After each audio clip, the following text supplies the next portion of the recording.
Hey guys, welcome to our first episode of Talking Yourself Off a Ledge. I'm Tim. I'm Ivette. This is Yvette. Hey. You saw her in our intro, and today she's going to be sharing her story, a little bit about her past, and everything that brings her up to where she is currently. She is my wife of almost 6 months. She's the one that came up with the idea of putting in a podcast. And I'm super excited and super proud of her of pushing me to do it, which she's definitely been doing, but I'm glad to be doing it. I'm glad we have something that we can share to people and try to encourage. So yeah, why don't you get started with your story? Okay. Thank you, hon. Um, well, okay, so I was, trying to think a little bit about, how like my struggles, right? So like what I've gone through.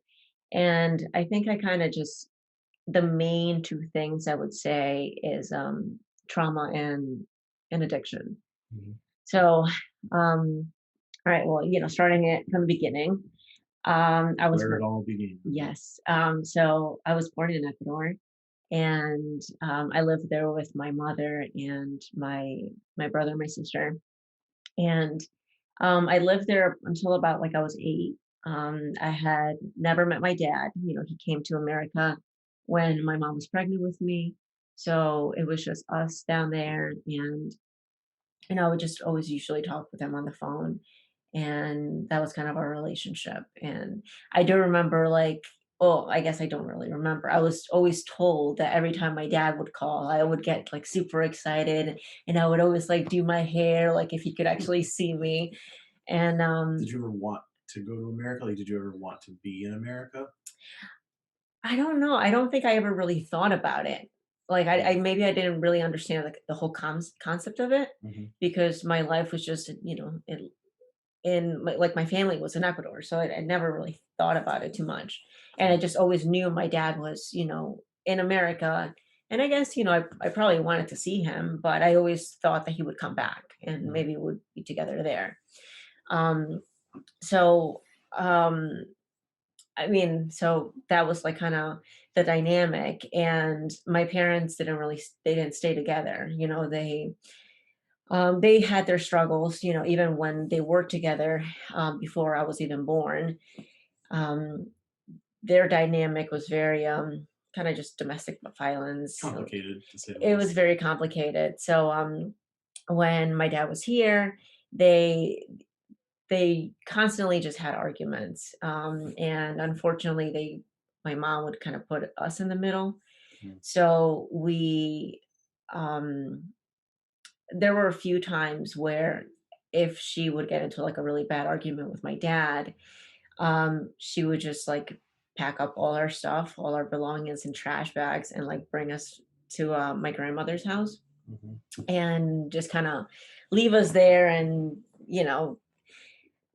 I guess just to make a statement to my dad, or I don't know what it was, but like Mhm. she did this many, many Threats times. of leaving. Yeah, I'll leave you. probably, or just I'm kind of like I'm done. So just your mom would take care of them, kind of thing. Mm. So yeah, she did this a few times, and every time like we would be at my grandmother's house, like my cousins and my aunts, like they would just like make fun of us Mm. and just laugh at us. So it was just Did you guys know why you were going? Do you remember knowing like we're going because like this is bad, or was it it was no, it yeah, was a we knew bad it was thing? bad. Yeah. We knew it was bad. Like we could hear obviously like the yelling, the conversation Yeah. on the phone, and then obviously like, just packing all our stuff in a garbage bag, and Yeah. it's like we're leaving now kind of Yeah. thing. And so it was just we knew it was bad.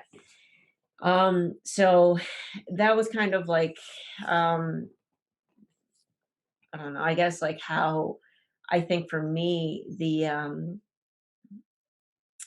what's the word? The of I guess like abandonment Yeah. issues kind Mhm. of started, because obviously like my mom would constantly put us in this Lack of scenario. stability, Yeah, lack of feeling stable and relying on somebody to be there and stay. right. Yeah. And she was also she was abusive too. But then I kind of blamed that as like the culture, I guess, Mhm. her parents and just the culture, like, you used to beat your kids. But I think that she kind of did a little bit overboard. She would like I always remember like one time that I think I missed school and she told me to call a classmate to find out what the homework was. And I think I just said like no, or I didn't want to do it in that moment or something. And she like beat me with like the telephone cable, which was like this thin little Mm, cable. I had like marks for like a week or two or something. So it was just, I mean, looking back at it now, it's just like, oh, it was a little bit much. excessive to say, Yeah, yeah. yeah, for sure. Um, so then, so I lived with her until I was like 8, and then me and my sister came here to America to see to be with my dad, and that was kind of When you were 8, right? yeah, I was Kind of like broke over, 8, yeah. turning 9. Yep. So that's when me and my And you sister had never came. met him?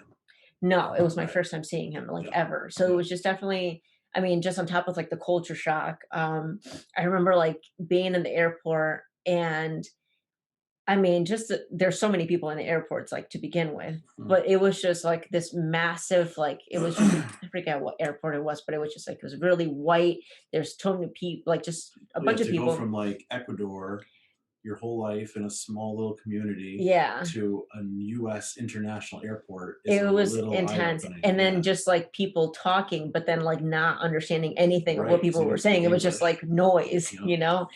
It was very overwhelming, but, yeah, so I met my dad for the first time, and, I guess, I mean, it was fine, but this is something I don't remember either, but my dad kinda told me that when I guess I was kind of mean to him a little bit, like, I would, like, he would say that, like, I would, like, pinch him sometimes, so it was just, like, Mhm. just, like, things that it was A just child's strange. way of reaching out and being like, "Yeah, I'm mad at you," but not knowing how to Basically. verbalize it. Yeah, but the thing was that it was because growing up, I would hear all the stories that my mom would, Yeah. you know, talk about him to, like, her girlfriends and stuff, because she would always, like, bring me, if she's hanging out with her girlfriends, and just subconsciously, like, I was always, like, hearing those things, so, Mhm. like, subconsciously, I was It's just, kinda like natural. I mean, you hear for years of how bad your dad is. You're yeah, 8 years old, you go meet right. him, it's kinda natural you wouldn't be like, "Oh my god, hey," Yeah, like, I but I mean, feel like I didn't, like, consciously do that, yeah, I yeah, wasn't like, "Oh, I am mad at you," like, it yeah, was just I don't know, yeah. because it wasn't, like, all the time, I really don't know, Mhm. but I mean, that's kinda what he was telling me. Um, so yeah, me and my sister came, and, then my brother came, and the plan was for my aunt, to later come also, but then well, that's what I thought the plan was, Right. but, it turned out I don't know how true this is, but what I was told was that my dad told my mom that she wasn't gonna step foot in America with his help. Mm. I mean, then again, it's like my mom probably told me that, so I don't know. Mhm. I don't Right, know who what knows? happened. Yeah. So, but yeah, so my mom never came. She ended up going to Italy, and it was like the second time that she had gone, and well, and that's And actually why did she went to Italy? Because her brother was there? No, I think she had, like, friends Okay. that lived there, so it was, like, one of those, like, countries like America. It's like, oh, maybe, like, in Europe, you could find a better life and, Mhm. fi Mhm. make it, basically. Land of opportunity. Yes, exactly. Yeah. So, when we actually were living in Ecuador, she did go to Italy for I guess she was gone for, like, 2 months. So, like, that was, like, another one of those, like, um, I guess, abandonment type of things, Mm. because she left us with our neighbor's sister. Um, and she was just like she wasn't like a good lady. Like um, This is before you came to America, yes, when this your is, mom did her first trip to yeah, I was Italy. probably like, I was maybe 6 or Yep. so. Yep. So she had left and we didn't really know. I mean, I didn't really know like how long she was going to be gone. Um, but we knew that she went to Italy, and so she left with this lady, and she was just kind of uh I mean, more or less like she kicked us, me and my sister was sleeping with my mom in like her big bed, and she kicked us out. She made us sleep on the floor and she took the bed. Mm. Um, even like I'll never forget. She asked us like if we wanted. She was like, "Oh, do you want like fried chicken with rice and like a salad? You know, one of those like Mhm. little summer salads that I Cucumber do for." salad thing, Yep, yeah, yeah, yeah. and with like soda. So we're like, "Yeah, that Sounds sounds glazing, great. yeah, That sounds I'm awesome." hungry. But then when she, like, actually served it to us, she put soda on like, in the food, like, the rice and the Yeah, chicken, like, just made it gross, so we were, like, kinda like, "What the hell?" Like, yeah, it's, like, eh bullyish, yeah, and she, yeah, like, made us eat it, like, it yeah, was just yeah, it wasn't good, so, my mom ended up coming back, but so years later, I mean, just maybe 5 years ago, I was talking with my dad, and he kinda gave me the backstory on, like, that whole situation. So when my mom left, she only bought a one-way ticket, mm, to Italy. So, I don't know what, like, really that was about. mm, I don't know if maybe it was just all she could afford, I don't know, but she had a one-way ticket, and my dad, when he found out that she was gone, he was the one that kinda arranged and paid to get her back. for her to come back, yeah. Yeah, because 'Cause who otherwise knows what her intentions were, like, you buy a one-way ticket to leave the country, it's like, what are your intentions? right, it's What, like, I mean, doesn't seem like you really have a plan, yeah, you're just trying to kinda figure it out. So, so that was kinda a little shitty to find out. yeah.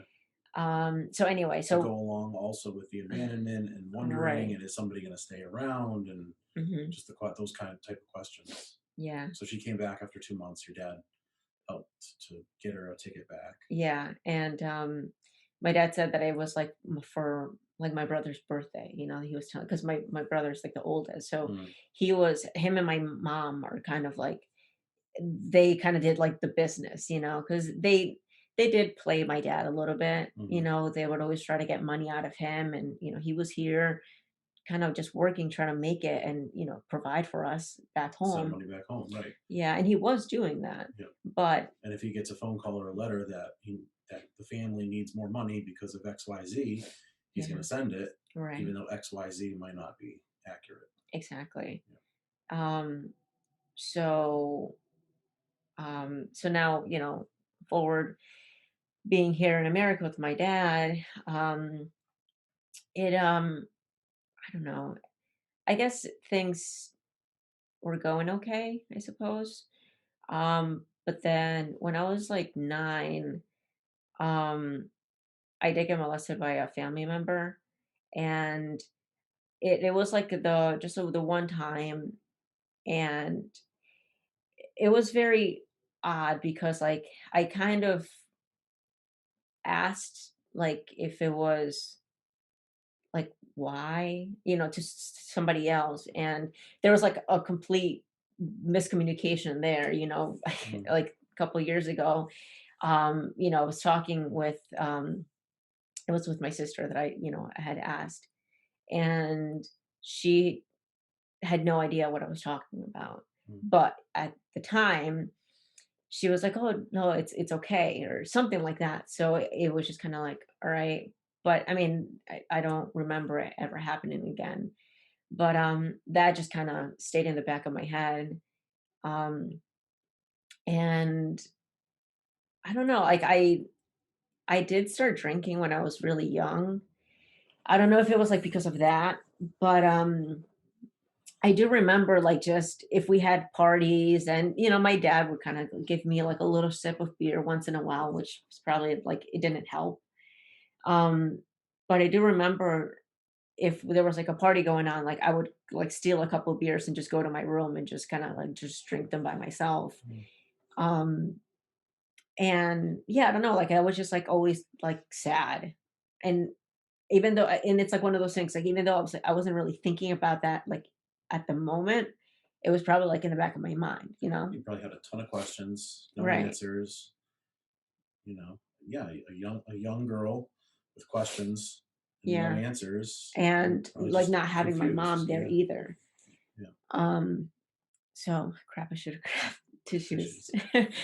um, so but my sister was like she was definitely like my mom growing up, I feel like she just kind of always like looked after me and was like hard on me sometimes because like even like once like I skipped school and she found out, she caught me and she like freaking she almost like beat the crap out of me just because I was like skipping school. Um so uh but then when I was around like I guess I must have been almost like 15 and my sister I guess she had moved out. She wasn't really getting along with my dad. And by then my brother had gone back to Ecuador. Um Where and was your mom at this point? she was still in Italy. Italy, okay. Yeah, Right. once she made it there, she was there for a while. I think she stayed there for like 13 years or so. Mhm. Yeah, so she was in Italy and um so I guess at one point like it was just me and my dad. I was I don't know, I feel like I was like an okay kid, but I guess I would drink here and there and I wanted to hang out with like my friends, which I guess it seems normal, but just Spanish parents are like extra strict and I felt like I was never allowed to do anything. Like I could never go out, never like Mhm. do anything. So we like bumped heads a little bit. And You bump heads of people? No. Strong-willed and stubborn you? No. um so I guess so when I was left with my dad and he was trying to figure his stuff out too. This was when we were in the house that he has now. So he Mhm. had bought his own house. It was a multifamily. And looking back at it now, I guess he was just really stressed out. Like I think he couldn't find a tenant for like a year. Mm. So he was like worried about losing the house, Financial stress, and your financial sister stress. left, and Yep. your brother left, so now it's just the 2 of you, and Yep, and then he's just trying to work, trying to figure it out, yeah. and he was definitely having an issue with, like, drinking. Um, so I remember it was, for Charlene's her brother's graduation. Mhm. So, she's obviously, like, a really close friend of mine, so I would always hang out with her and her family, like, he knew her parents and everything, so, he she was, like, one of the friends that I was allowed to hang out with. Like, he actually let me go to Costa Rica with her, Mhm. for one summer. So that was like they were a good family. They are a good family. Mhm. So um the day of the graduation, like we went out, to the ceremony, and then afterwards they invited me to go out to eat with them. So I did. And when I came back, my dad, he was just drinking and uh he was just trying to argue with me that night. He was kind of yelling at me about like why I was gone so long and what was I doing and all this and that. And I kind of just told him for like surprisingly on this day I was not being combative. Like I Mm. was just kind of like, yeah, I was just with Charlene, we went out, everything's fine.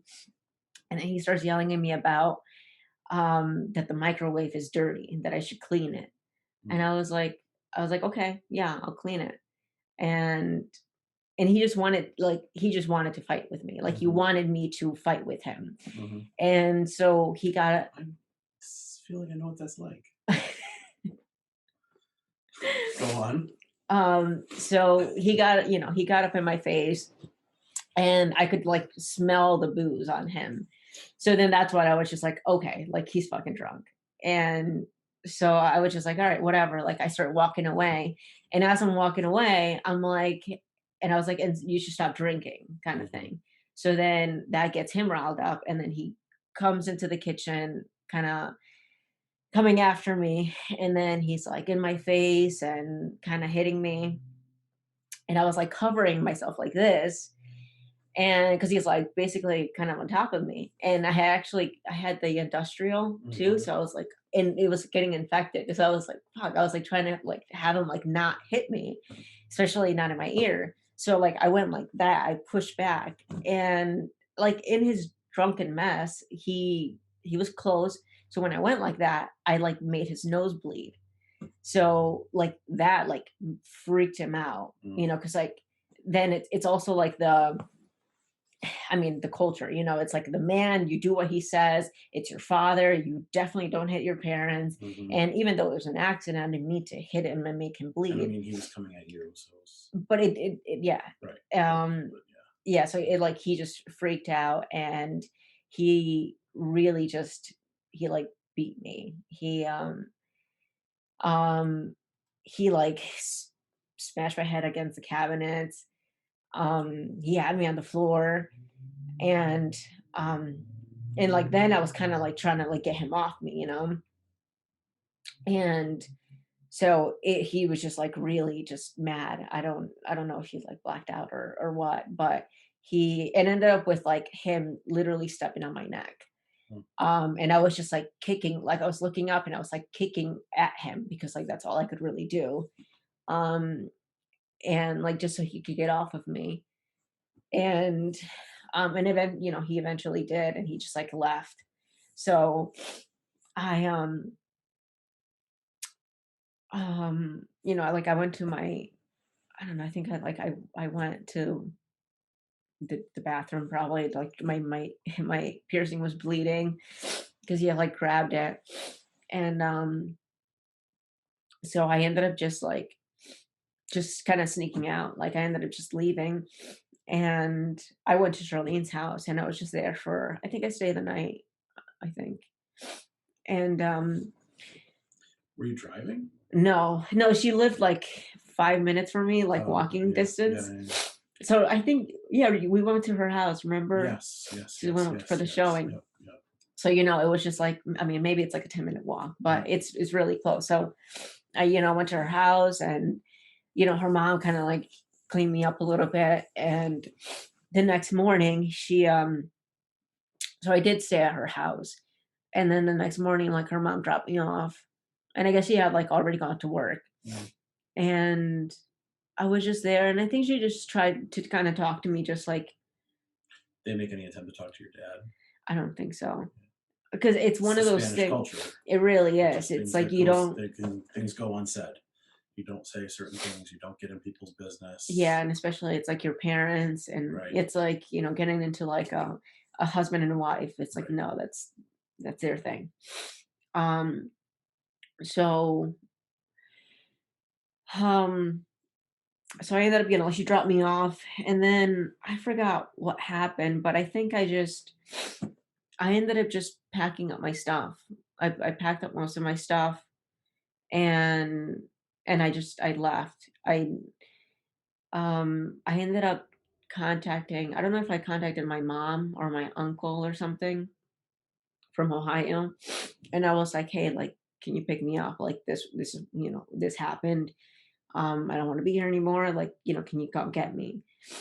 So, I don't know if it was like my mom or I don't know, but at the time, my sister and my brother were both in Ecuador. So, um, I stayed at Danielle's house for a couple days. Mhm. Like all my stuff was there, and yeah, my uncle came, picked me up, and then he dropped me off at the airport, and I went to Ecuador. So I was, yeah, like I went back, and when I was there, it was kind of like crappy because even like as I mean, I could talk about it now, and it's like it still kind of sucks, but back then it was just like it was so fresh, and it was kind of like they were making it seem like I overreacted for leaving. Mhm. Um, but it was just like, no, like this was bad. I because the day at like when I was gone, like those couple of days when I was just like out, I was hanging out with this kid that I was talking to, like my boyfriend or whatever, and we were just hanging out at the train tracks, and we were just talking, and I remember like just kind of like leaning back, and like the sky just kind of like it kept it was like those old movies when like the screen just kind of keeps going and Mm. going. So it's like I don't know if I had a concussion or Concussion. something. Right. Yeah. Yeah, but it was just like it wasn't good. Yeah.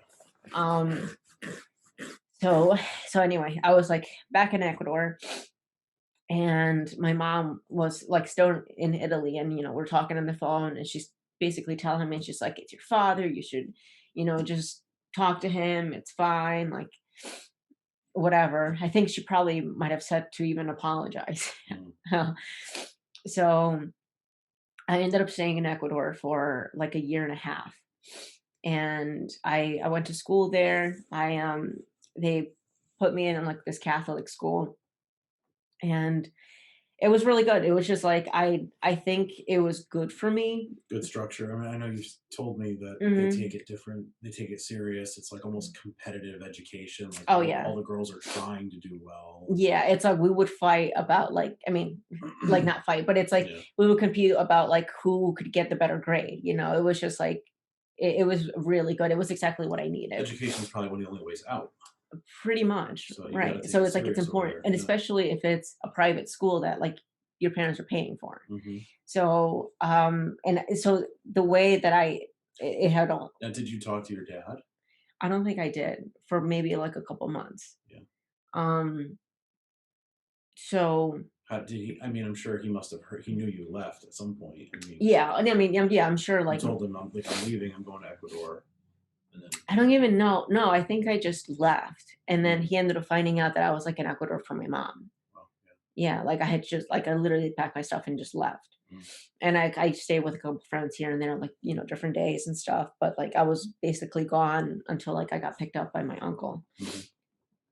So, And um, you were down there now, your brother and your sister, no parents. yep, yep, it was just All of you us. guys were like teenagers, Yeah, early my I think my 20s, teen. dad was, like, I mean, my Yeah, brother was probably 20 at the right. time, Yeah, and then my sister was, like, 17. yeah.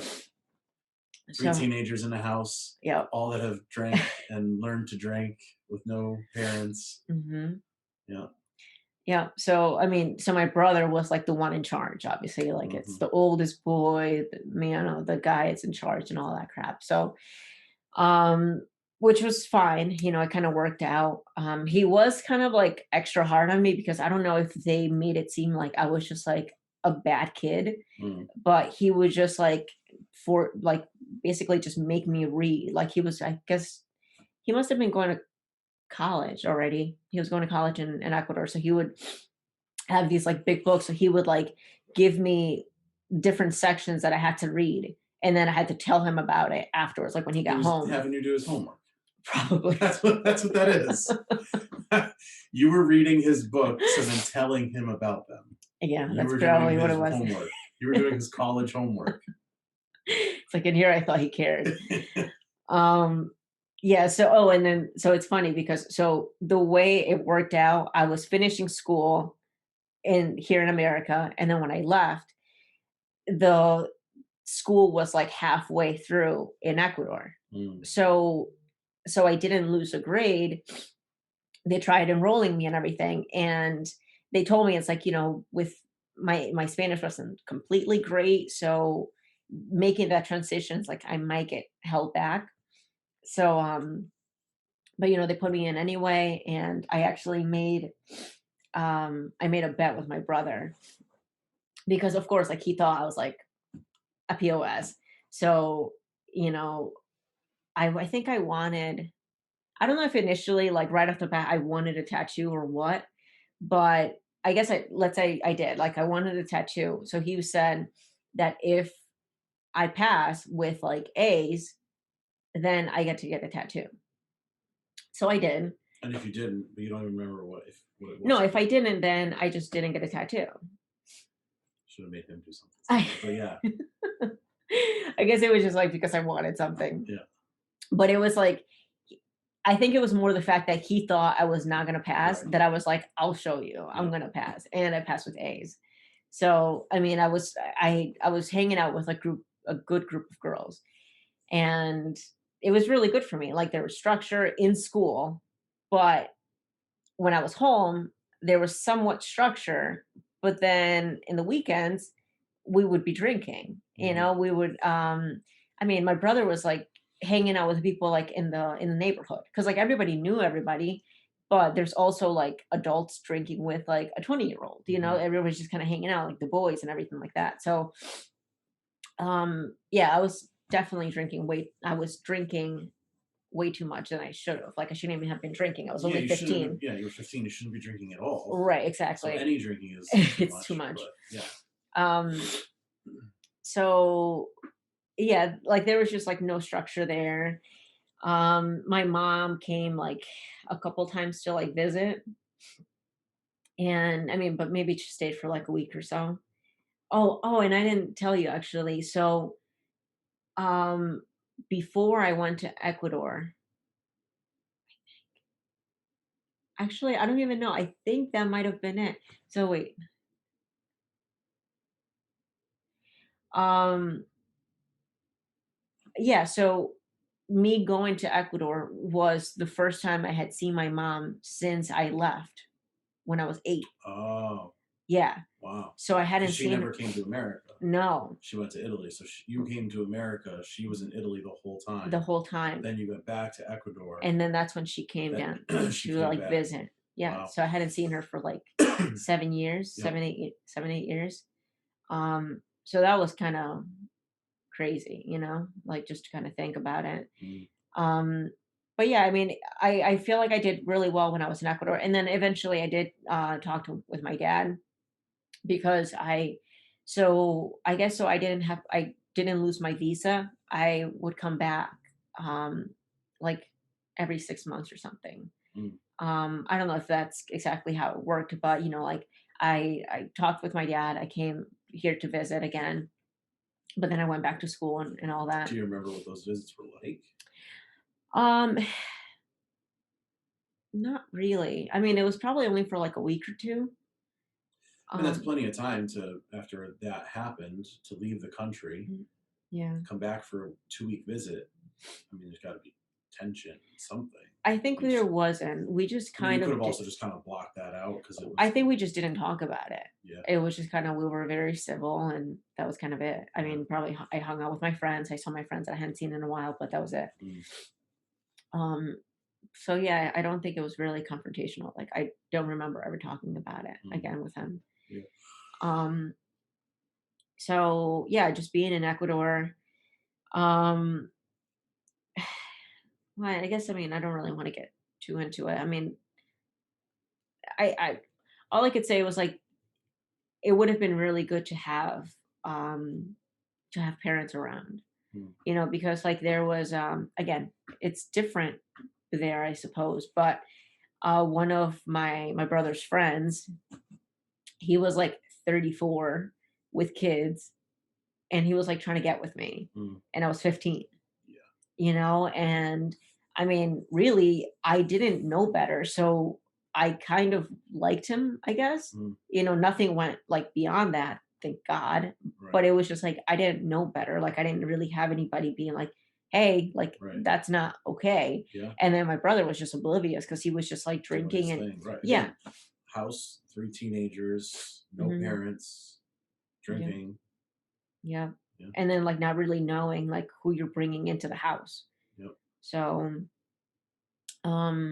yeah. So anyway, so for school, I ended up for my senior year, I came back here to America just because like the school was good there, but it was just a little too intense for me, I Mm. suppose. Because for my junior year, I actually so they have you like choose between like if you want to go for like law or medical or something else or whatever. So they kind of focus you a little bit more like your last couple of years while you're in high school.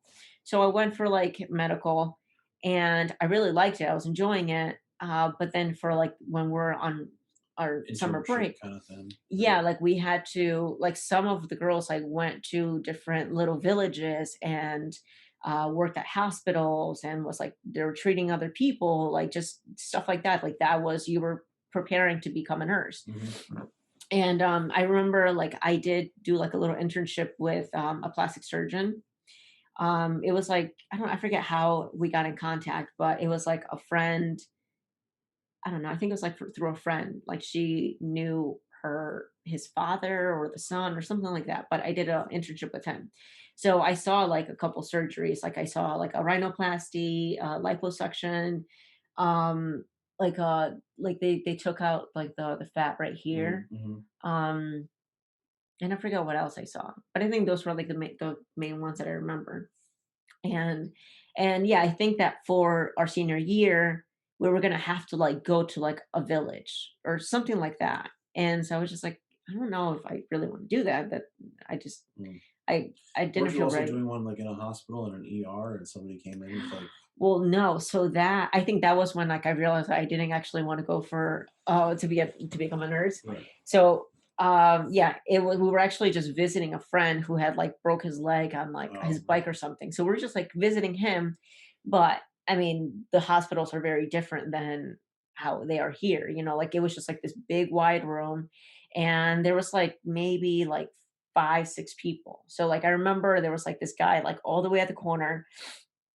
He had gotten shot like 9 times, like once in the head, but he was like still alive. mm, There was an old man like right next to us, like just crazy old man, kind of like pulling his thing out, just crazy. mm-hmm, And there was like a couple other people there, but like while we're like hanging out with, my brother's friend, they like rushed in this guy that he was like bleeding and they're treating him like in like whatever like the corner. And later on we found out that I guess he had just gotten into an accident and his whole family died mm, and obviously like he didn't know yet. So it was just one of those things that I was just like I don't think that I could do that, yeah, like I can't. yeah, um so that's kind of when I talked with my dad and I told him like I want to finish school here. So that's what we did. Like he ended up yeah, I came and things were just I don't know, I guess they were doable, I suppose. I think my sister actually ended up coming back also. Not she lived with us for a little bit, but again, she was kind of clashing with my dad, mm-hmm, so she ended up just moving out. She was just somewhere else and she would kind of visit me here and there. Um, but yeah, like I went to school, I started working, and I guess like once I started working and earning my own money, I mm-hmm. didn't really ask my dad for anything. So Independence. That's where your independence really kind of grew. It's like I right. can take care of myself. I Hmm. can do this. I can make my own money. I don't Yeah. have to rely on anybody. I don't have to depend on anybody. I can do this, Hmm. which is a really good thing, Yeah, but it but could also can be go to like an the extreme. extreme. Yeah, Yeah. yeah, yeah. But yeah, I guess like that's kind of why the dynamic with my dad worked when I came back because I was working. I didn't have to ask him for anything. I didn't need anything from him. So it Mm-hmm, was just like, I'm working, I'm doing my thing. We're just kind of living together. mm-hmm. And I guess he didn't mind that as long as I wasn't getting in trouble and I'm not asking for money, like he Right. doesn't Yeah, care. yeah, yeah. So yeah, I mean, I like from that point, I was just kind of, I really just had this like mindset, I like I'm my own boss in a way. Mm-hmm, And then again, I'm also coming from living in a house with like basically other kids. mm-hmm. Um and even though there was kind of like a chain of command, I guess, but all in all, like I was still like cooking for myself. Like I would make dinner for everyone once in a while. So like I was pretty much like self-sufficient back then also. So I didn't like I came here just basically kind of like I just need your house. I just need your Mm-hmm. house to live in and finish Roommates school more than anything. Yeah. pretty much. Um so when I started working, um I guess I don't know how to like jump into this one. Um what happened next was that on my 18th birthday, I I don't really want to like put a name on it. But, I mean, I guess if you had to, like, I got raped by, someone I knew. So I didn't even really think it was that when it happened, you know? But, basically, it was, my birthday. We were, a few friends were hanging out at my house. My dad was, like, gone. I don't know. I think he went to Ecuador or something. And so, yeah, I was just like home hanging out with my friends and this guy that I was friends with. And there was like maybe like a connection there, I thought.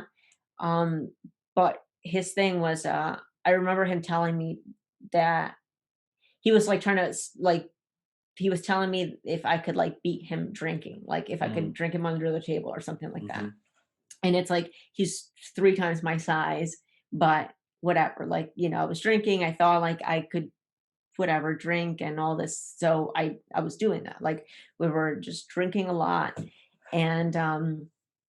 And yeah, when it got to that point, um, I remember like I mean it's a lot of information, but um he was like going down on me, and I was like pretty much out of it. And then he like wanted me to like it was almost kind of like, okay, now like it's your turn kind of thing. And I didn't want to. And but he kind of like insisted. And so like I remember like getting up and then going to do it, and then like I was just so drunk that like my mouth just closed and I just like fell back. So he got really mad because I like basically like I hurt him. mm, So but that was like all I remember. Like I remember like just falling back and then like him just like yelling and being pissed off. And then when I woke up the next morning, like I was just like still kind of out of it. I was completely naked. And then I I walked to the bathroom, and I noticed like I had like just dry blood coming down my thighs. Um, and so like I don't know. Again, with those things, like not having, um, I guess, like a mom there, basically. I didn't know about being intimate with someone. I didn't mhm, know like what it's supposed to be like. So it was just kind of like, oh, okay, like that happened. So I just assumed like, okay, I guess I had sex. mm. Um, and that was pretty much it. Uh like after that didn't we didn't talk really. Um and on top of the fact that it's like he was like a friend, it's like you wouldn't think a friend would do that to you, Mhm. right? So uh he ended up actually like talking with somebody else. And and again, me not knowing what actually happened, like I just saw it as like, oh, like I just felt like rejected, right? Like I wasn't enough. You And did something wrong. yeah, and just kind of like just looking inward of like maybe something's wrong with me. Mhm. um and so after that, I guess I must have just had like body dysmorphia I because want to beat this guy. Oh, we'll um keep this PG for now. Don't want to have daughters. oh yeah, we'll talk about it with them. Information is knowledge. Well, So that's so. Let's talk about that real quick. I mean, that's you can take a horrible negative, mhm, like an experience that you had that is it makes me super angry, and you've been hurt from it physically and mentally and emotionally, but putting it using that the right way mhm. can educate, can help, can heal. Like we do have daughters, mom, if we have 5 beautiful daughters, like we can use that experience for Mhm, something good. Like we can teach our daughters, our family members, anyone that just because it happened, it's not your fault. mhm. And just, you know, but yeah. Yeah. And to It, think we saw that guy at the gym and I didn't even know who he was. yeah. Yeah. Should Um, have murdered him. um, so after that, I did have like body dysmorphia, Mm, and just feeling like I wasn't enough and everything. So I ended up, and of course, me having my own money, I ended up going back to Ecuador. and I got in contact with the doctor that I was working with, and I ended up getting a liposuction. Hmm. Yep. I did not know that. Yep. You never told me that. I mean, it's Yeah. like not, I don't know, not something that the way I see it, well, the way I see Okay. it was I was trying to, it was like instant gratification, right? Mhm. It was like I'm trying to fix something that I think is wrong with me, Mhm. something that's gonna like make me better or improve whatever, or make somebody want me or whatever, like Mhm. just Mhm. fixing something, right? Because clearly I thought something was wrong with me. But again, it's like knowledge, right? It's really just dealing with the problem, like what's Mhm. actually like the root of the problem, which is like what happened, which I didn't really know exactly what it was, but something was going on. And then of course it's, I mean, if you eat right and exercise, like there you go. Like that is how you get healthy and that's how you get fit. But again, not knowing and just thinking, and I guess because I had worked with the guy, I knew people do it, you Mhm. know? And I guess it is very common in Ecuador too, you know? Um, so, I did that.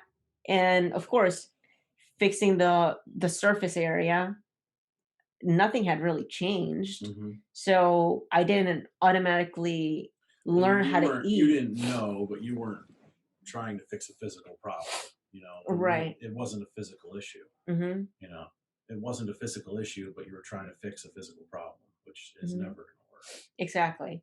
And it didn't, Mhm. so um I mean, so yeah, like nothing really changed. I gained weight, I gained it back because I Mhm. didn't know how to eat, you know? It's Mhm. like if you don't change the way that you're eating, and that's why you Mhm. gain weight. So I mean, I feel like that was just kind of useless. I put my body through like a trauma for like Mm. no reason. But again, it's like it was my money and it was my decision and it was my body, so I was doing it. Like it Mhm. was just I didn't really care what anybody said. So I feel like I've said that before. My decision, my money, my body. I'll do what I want. you said that. Sure. Yeah. Are you kidding me? Oh well, yeah, yeah, yeah, yeah. Yeah. I see that. Um. So okay. So after that happened, I Not how I live now anymore, though. nope. No, no, because I've learned just because it's my money, my Hmm. body, my decision doesn't mean it's the right Hmm. decision. Yeah. That's for sure. So after that, I the plan after high school was to go live with my mom in Italy. I was going to go, and by this time my brother had made his way to Italy also, and he was living with her. She had this like little kiosk, little bodega almost kind of thing, like a little store that she owned in the train station. So like she sold like newspapers, magazines, like the train tickets, stuff like that. So that was her little business that she had. So the plan was for me to go there, live with her, and I was going to go to college like in Italy. So that was a plan. But of course, like planning is priceless, plans are Yeah, that's useless. right. So when I got there, um I really believe that my brother had a big influence. I told you, like, it was like they were business partners, you know? Mhm. So he kind of talked in her ear and just told her that I should work for my money to go to college. So now I'm not going to college right away. I have to Because the like, original plan was you work, they'll pay, mom will pay for college. no, it was going to be like, I'm going to college. She's going to pay for it. Okay, you weren't working. Mm, It was just you were going to go there. She was going to pay for college. You weren't right. I mean, I right. had only been working maybe a year, Yeah, I didn't have enough to yeah. go to But college. then, right when your brother influenced her, it was like, no, no, no. She should work for the money for Right. you to pay to go to And college. really it was because like he wanted my mom to lend him money. So Mm. that's why it's like, well, if He she's wanted the paying, money that she was going to give you. right. Right. So I didn't go to college, but I would wake up in like I think it was like 5 in the morning. We'll wake up, walk to the store and open it up, get it ready. I did that with them like every single day. And so um I like I feel like I've always been a hard worker, like I've always I kind of I really just thrive on working and structure, and like I really find my value with my work, So I had no problem like doing that. Like would just waking up, like they didn't have to ask me to do it. I was helping my mom, It was that was it. So my brother's wife was actually also there, and people are very different. Um she's a very really nice lady. Um but so we would take turns. That was kind of how it worked. Once one person would stay back, sleep in a little bit, but then they would make breakfast and bring it to everybody at the store. So, we would kind of like rotate and do that. And every time like I would do it, I would make eggs and like do sandwiches and do like actual like breakfast stuff. And um she would actually stay, stay to make breakfast, like she would just bring bread and milk, so it's like you're not actually cooking anything. You're Mhm. just grabbing stuff and bringing it. So, which is whatever, to each his own. But what is it? Oh, okay. Um, so I mean, to fast forward, just one day, like I don't know what was up with my mom, but I think I was like on Facebook or something. And so it's like a really small little store, and behind the glass, there's only like a window for, just one person. And then if it's busy, there was like the door where you get out of. You could also like, talk to people through there because it's like those half doors, that just Mhm. goes up to your chest. So my mom was there. I was in the middle on the computer, and then my brother was right here. And it got like, people were coming in, and she just like flips out on me and just kind of says, is like, oh, if you're just going to be on Facebook or something, like just go home. Like we'll have Angela come instead of you. And so it was just kind of like uncalled for because it's like, there's only so much I could do here, like Mhm. there wasn't anything I could do. It's like, oh, what am I going to like be in the same window as you? And I just kind of felt insulted by what she said because I'm Mhm. like just the backstory that I just I'm a gave, better like, worker. I do more for us than right, her. Why would you even insult me like that? right. It's like you're like, why even compare? It's like you don't appreciate or see like what I'm actually doing, Mhm. So I ended up, my feelings were hurt. I was like, all right, whatever. I'm going home. So on my way home, I was 18 by now. So in Italy, the drinking age is 18. Mhm. So on my way home, I stopped at this like wine or liquor store basically, and I bought myself a bottle of wine. So I went home and I just like I used to do when I was a little, I just started drinking by myself. And I drank the whole bottle of wine that was like really old and really good. Mhm. So I got trashed. Um, I was just really like, I was out of it. But, I was home, whatever. I think I actually probably like threw up in the bathroom, but like I cleaned it up. Everything was fine by the time like everybody got back. I think I was like in bed. So my brother came and he came home and he noticed that I was drinking. So he asked me, he was like, oh, like, did you drink? And I was like, yeah. And he was like, why? And I was like, because I wanted to. So he calls up my mom and he's like, she's right here. She's drunk. And she said that she drank because she wanted to. So the next day, I was on a flight back home, like to Mhm. America. Mhm. And actually, what he did was he made me pack all my stuff, all my suitcases. I had my cat there too, because I moved there, I Mhm. moved there. So um he had me pack all my stuff and he made me wait outside until like they came back home from work. So and then like I Why thought did of it? Do you know why it irritated him so? Or you think his master plan was to get you out of Italy I don't because know. he might take away from some money or something? I don't know. I think that is just kind of like maybe just ego. Like you're doing this because like I I can say make so. you right. Right. I can make this happen, Right. so I will. exactly. So, so yeah, like I sat outside. There was like a little bench, like outside of like the community, the building, it was Mhm. gated. So I just sat out there for like with my two bags and my cat.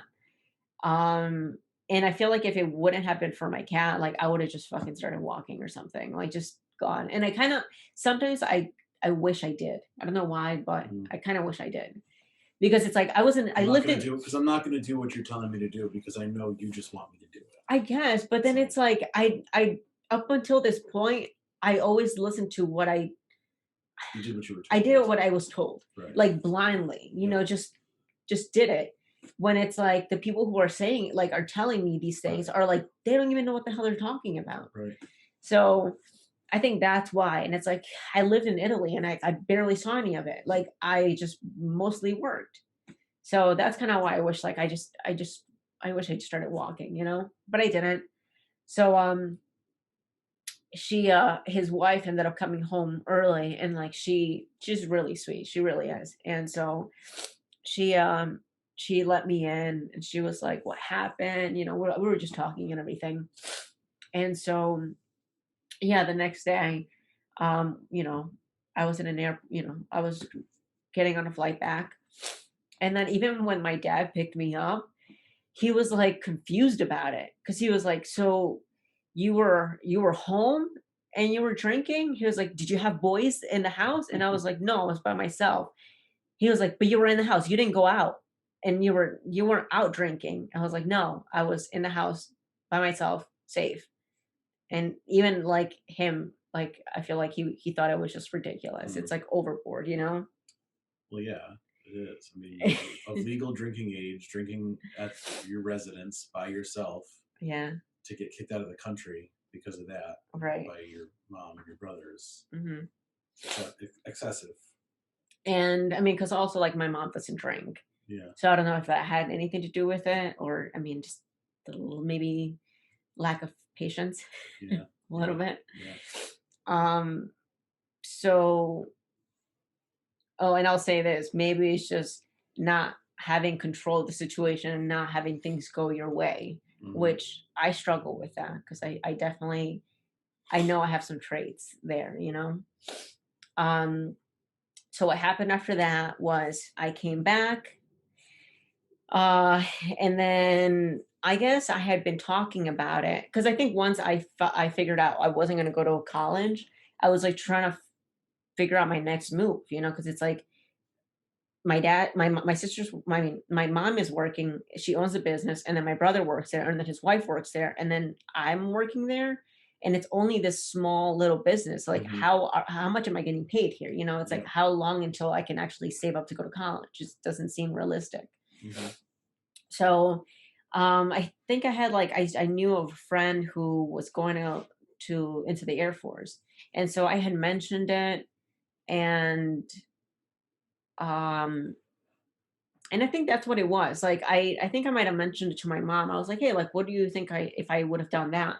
And she was like, yeah, like that would have been fine, and which was almost like a shock because like for me, I always thought that like the plan was I'm going to live with my mom again and we're going to be together again. Hmm. Oh, and also the guy she was with was also working there at the time. So Oh. there was another person. Yeah. So Yeah. it was like Yeah. there was no room for me there. Yeah. So um so when I came back, then that's kind of when my dad was like, so, like you mentioned the whole military thing. So like, are you still gonna do that? And so I did, like I started pursuing that. I didn't really know too much about it, but a friend, this girl I knew, it was like she went in the National Guard. So she set me up with a recruiter, which was for the National Guard. So Mm. it was kind of like in his best interest for me to go into the National Guard. Hmm. Because when I was talking with him, like I mentioned, I was like, oh well, what about maybe like doing active duty? But it's like I didn't want to go to college. And he kind of made it seem like if I go to if I go to active, active duty, then it's not going to be really possible for me to go to college until after. Hmm. So that's kind of what sold me in a way. I was like, well, I don't want to wait 4 years until I go to college, you know? Mhm. So that's why I just did, I joined the National Guard. And so, while that was kind of, I guess, when I was kind of figuring that out, I don't know if it, I think probably in the process of doing that, when I came back from Italy, I didn't talk with my mom for maybe like 2, 3 months. Like we just didn't speak to each other. And I definitely felt like that was, I feel like the biggest one of those, again, abandonment, Mhm. you know? And as an adult, I mean, not as an adult, but like a, an 18-year-old, Yeah. and because the way I saw it, I was like, I've done everything I was supposed to do up until this point just to be with my mom again.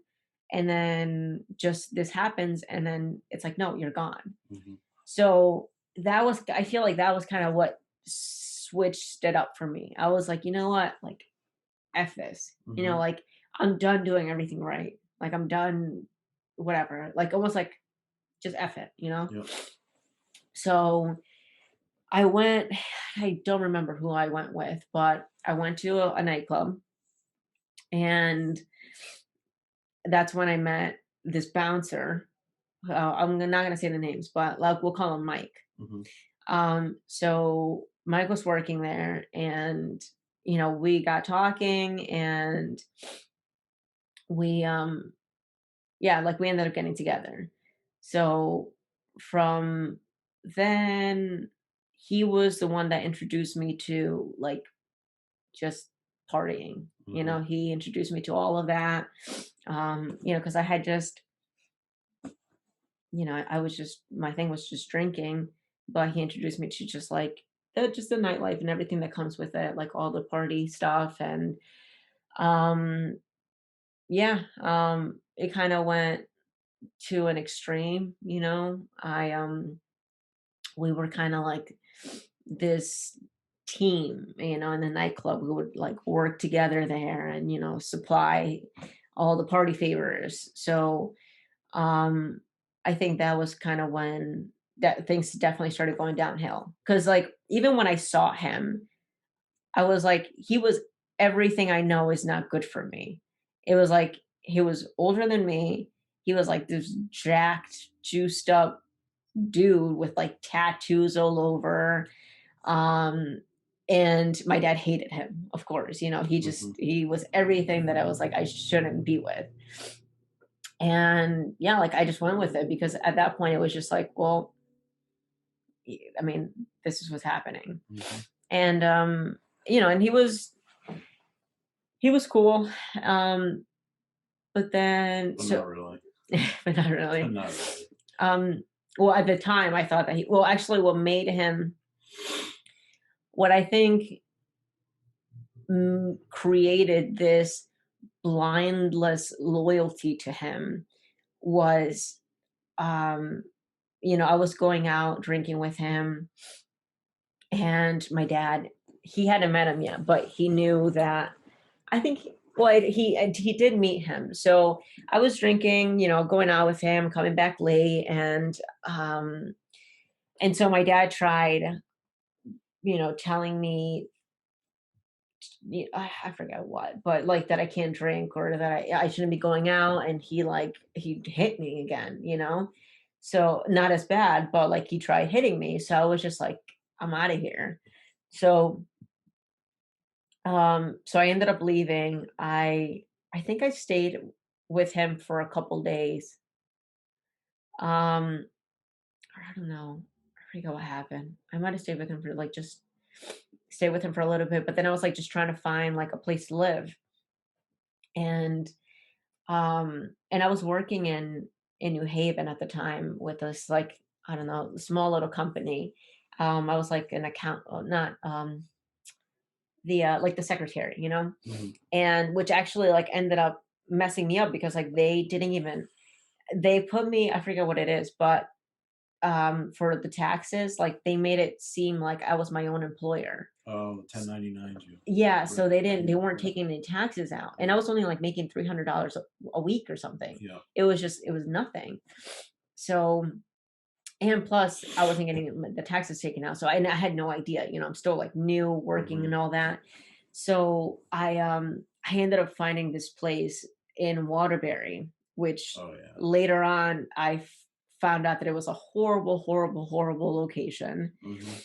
Um, it's almost like a halfway house, really. It's like you remember the building. It's a rooming house. Yeah, Yeah, but it was just it's awful. yeah. So I stay there for, I think, maybe a week or so, but because like I was barely ever there.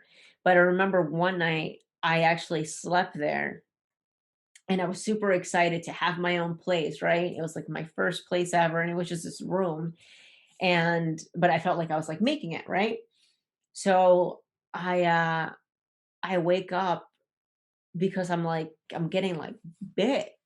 And so I wake up, I turn the lights on, and the bed is covered, covered Ugh, with bed bugs. yeah. And they're like this big.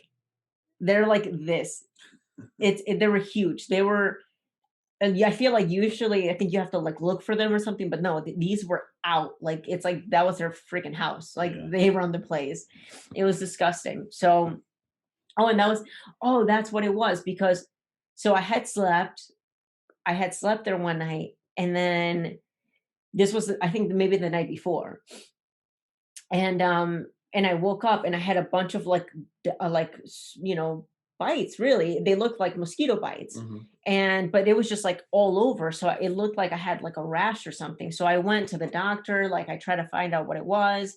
I don't even remember what they told me. I think they sent me like an ointment or something, but that was it. Mhm. And then the next day, that's the night that happened, like when I actually saw them and what it was. And it just freaked me out. Like I called up Mike and I was just like, pick me up. So I ended up just staying with him. And also like during this time, I'm still trying to like work. I'm working in New Haven. So I'm commuting, I'm taking the bus from Waterbury to New Haven. Like I'm doing that. Yeah, I Yep. know that. I'm doing that I bus. know that. um and and then still trying to like party and do that all. It was just not manageable. So I ended up staying with him, and like I his truck was like loaded with my stuff. And um and then what's actually messed up, the lady that owned that building or took care of the building, she didn't even want to give me back my security deposit because I didn't let her know 2 weeks in advance that I was leaving. Even though I'm like, it's flooded with bed bugs. That's why I'm leaving. Mhm. So she freaking kept my money. I was just like, which money that I didn't even have, you Mhm. know? So I was just to the point that I'm like, oh my God, I'm just freaking, I'm losing it here, you know? And actually, I when I first started kind of like, you know, helping him out, supplying the party stuff, I hadn't even tried anything yet. I think it was after I think it was after the Waterbury incident that I was like, I'm done. I guess he was kind of pushing me to try. He was because it was almost like, oh well, like you're supplying this and you don't even know what it is. Mhm. And so I Probably did. the best way to do that, but yeah. Probably. No, there's It no is. good way, but Right. So don't get high in your own supply. yeah. But yeah, that didn't last long. So then I started doing that, um and so I stayed with him, and he's not a man of many words. I So don't think he knows how to speak many words. so it was just really hard to figure him out. I mean, I don't think that there's much to figure out, but um No. yeah, but it was just, I didn't really know. Like I knew he partied, I knew he did stuff, but I didn't know the extent of it because I was just clueless about drugs, really. I didn't know that he was doing Suboxone, like the pill, like all that stuff. Um, but then it's like, oh, he sweats a lot, or he just gets crazy sometimes, or he just gets really quiet. So, it's like all these things that I was just kind of like, I don't know.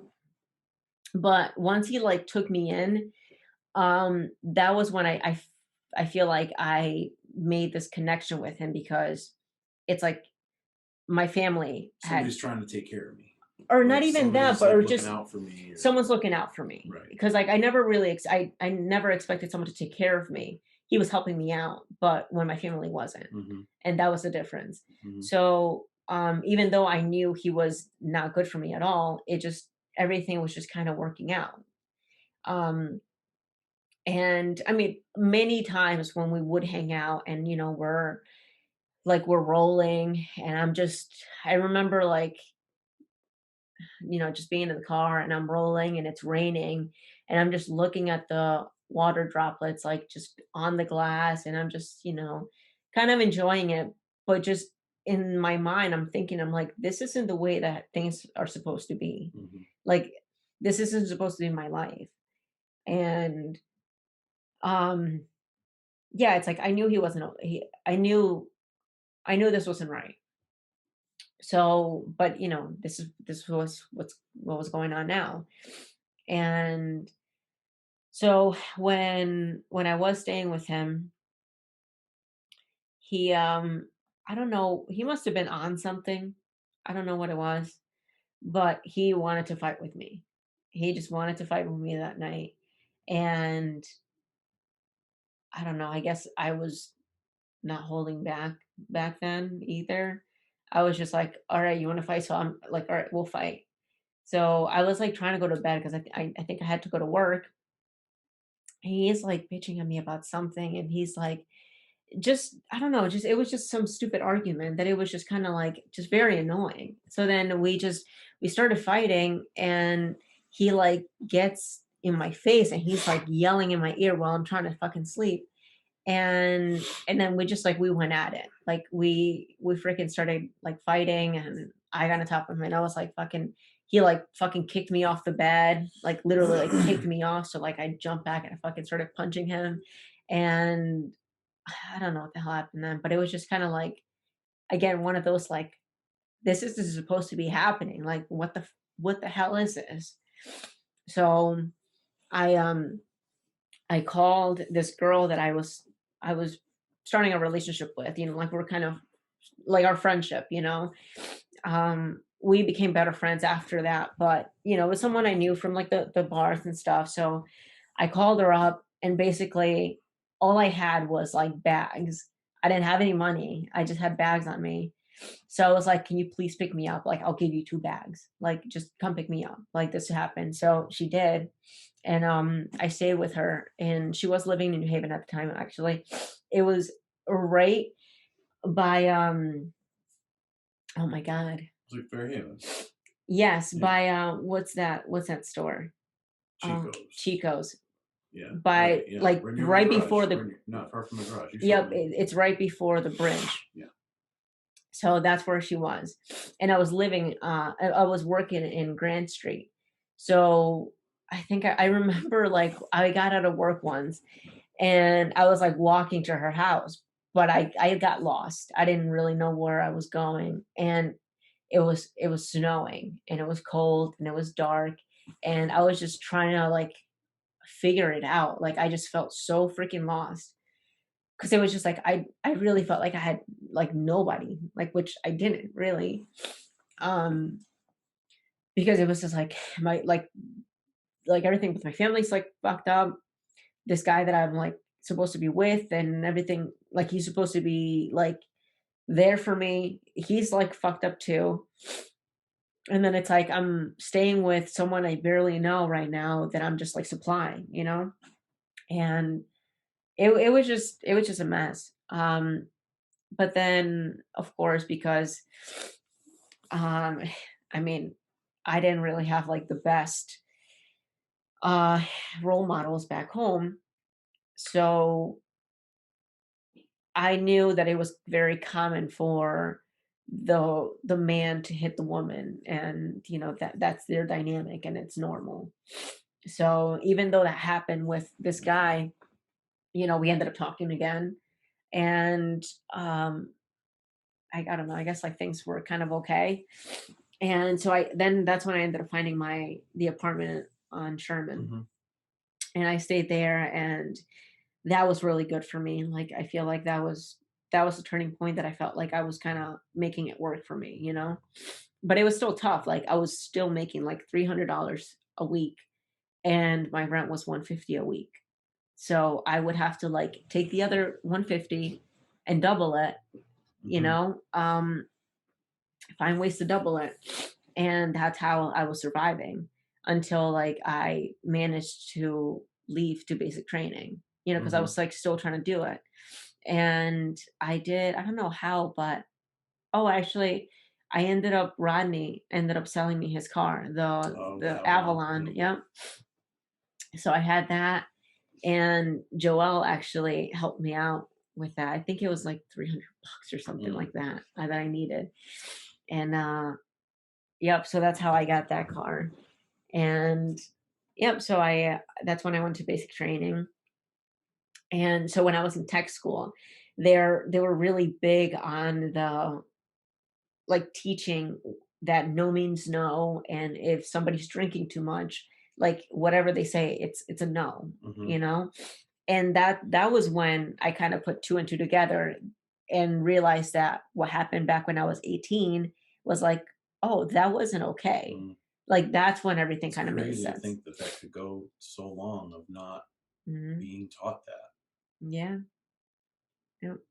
So, and that was the thing too. Like Mike was technically like the first real relationship that I had Mm. with another person, which wasn't the best. Stellar person to have a first relationship with. Right. So that's Yeah. kind of why. And then he was older than me too. So I'm like, okay, He well, must an know. adult should know what they're Yeah. doing, you know? But not at all. Like it just kind of made my relationship, I don't know, just habits, or it just created very There toxic are habits. there are no adults, just older babies. It's true. Yeah. So so I went to, you know, tech school, and that's kind of when that whole thing went down. And I had actually stayed with him when I left, because towards the time when I was getting ready to leave, I I was definitely realizing that it's like this isn't the life that I want. Like I have to get out of here. Like going into the military was like my way out. I was like, this is just going downhill. Like I'm hating my life.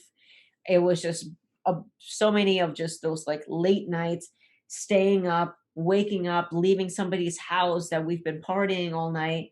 At Sunday morning, the birds are chirping, and I'm freaking hating it. Hmm. And it was just like that week after week after week after week. And I was just like, this isn't the life that I want. So, and of course, like, you know, him and I had a really toxic relationship at that point anyway.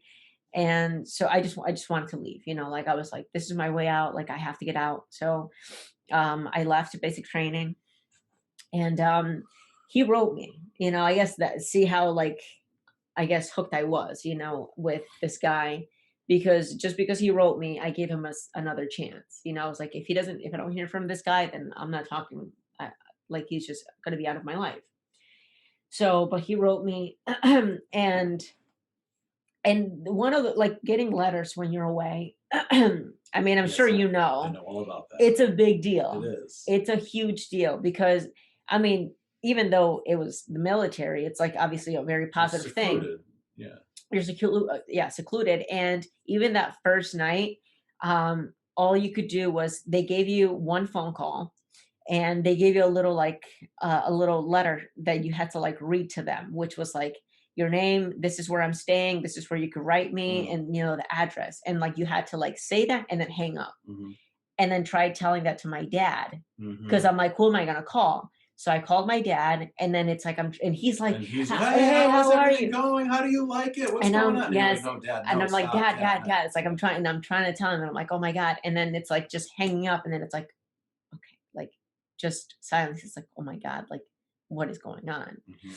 So it was a Discipline and huge taking orders. That's what's going right. And I actually thrived. Like I loved basic training. on. Hmm. I really did really, really I feel well. like both of us are very similar in that way. Like the structure, discipline, somebody that you should listen to is telling you what to do, and Mm-hmm. they have your good interests, Yeah. and you just do what they say. It's a good thing. Yeah. Yeah. Yeah. Um, yeah, so it was definitely a huge change, but for good. But with the letters, on Sundays we would all get go into this big room, and then they would pass out the mail. And it's like if you weren't getting anything, it was a shitty feeling. Yep. It's like, damn. And you see all everybody getting a bunch of letters and all this and that. But then again, if I think about it, right before I left, I wasn't in like constant contact with my family either. So it's Mhm. not like they really know what to do or Right. anything. Yep. Some of these girls like came from like generations of people in the military. So they Right. know the process. Yep. They know Yep. what to expect. So yeah, I wasn't really getting much. But then when and then I started getting, I got some letters here and there. And then, he started writing to me. And of course, he said all the right things, that I thought I wanted to hear.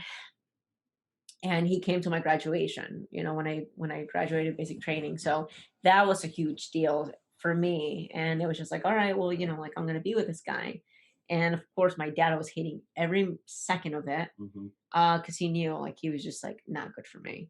Um, Not good for anybody. no. And so even um, oh my God, my I forget all the terminology now, but the lady in charge of us. Mhm. XL? Mm, XL? No? I don't know. But she even told me, she was like, that guy, you gotta fucking stay away from that guy. He's not good for you. And because the cool thing was that she saw the change, because the whole point of basic training is to like break you down to build you back Yeah, she up. saw your growth. And then she saw Yes. how you were with him, and she just could tell. Yeah, it's like you could, I mean, by looking at the guy, it's like this is a grown guy and he looks like he has nothing. Mhm. And when towards the end of basic training, like I was like excelling, like I was doing like with physical training, I was pushing myself. I was like doing like I even noticed like her looking at me a few times and just kind of being like damn, like because freaking 6 a.m. like 3 mile runs, that I was like pushing. And then afterwards, we would do like sit ups and scissor kicks and like just a bunch of stuff. And it was like I would be like pushing, Mhm. We do that for fun now. Oh, yeah. It's But, literally what we do with our spare time. um, so yeah, so she saw my potential, and this guy was gonna lead me in the wrong path, which he had kind of already, and but I didn't listen. Afterwards, I went to tech school, and my drinking was actually not really getting better. I would still drink a lot, but I was kind of doing my thing. And then when I got back, I came back home. I had a hard time looking for a job. Like, when they say it's like, oh, they hire like military and all that. Like when I couldn't go back to like that crappy job that was paying me $300 a week, Mhm. I couldn't even get that job because the manager's daughter who was pregnant had that position now. So it's Mm. like they're not going to give it to me.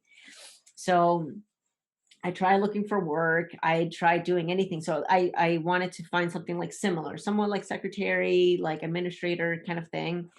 And back then it was oh my God, I don't remember. Pitney Bowes, No, no, no, no. The what's online? You could find all that stuff. online shopping, Yeah, but you could find housing, rentals, bikes. It's like Facebook Marketplace, but the other one before that. eBay, No, the other one. Craigslist. Craigslist. Oh yeah, yeah, Yes. yeah. Yeah. So I went on Craigslist and I was trying to look for jobs there. And of course, I got scammed. I got Mhm. scammed because I was desperate to find a job. And this guy like made it seem like this perfect thing. I guess like he made it, the whole thing was he traveled a lot. So I had to just do all his like day to day stuff, from home. So he would like tell me what to do. I would do it. And like whatever, he'll kind of pay me through it, like stuff like that. So I was like, okay, I could do that. And I had been out of work for a while. So I was like, I really need a job. So he ended up telling me that he wanted to send a bunch of stuff, like um I don't know what it was, but he was going to send me money so I could buy these things and ship them out for him. So he sends me this check. It was like 2 grand or something. So even that was kind of like a little bit iffy, and I was supposed to take my pay out of that. So I was like, okay, I deposited the check to my bank, and it cleared in 2 days. Like I had that money, I had the 2 grand in my account accessible. So I was like, okay, so it's legit, because even my dad was like, oh, that seems a little bit weird.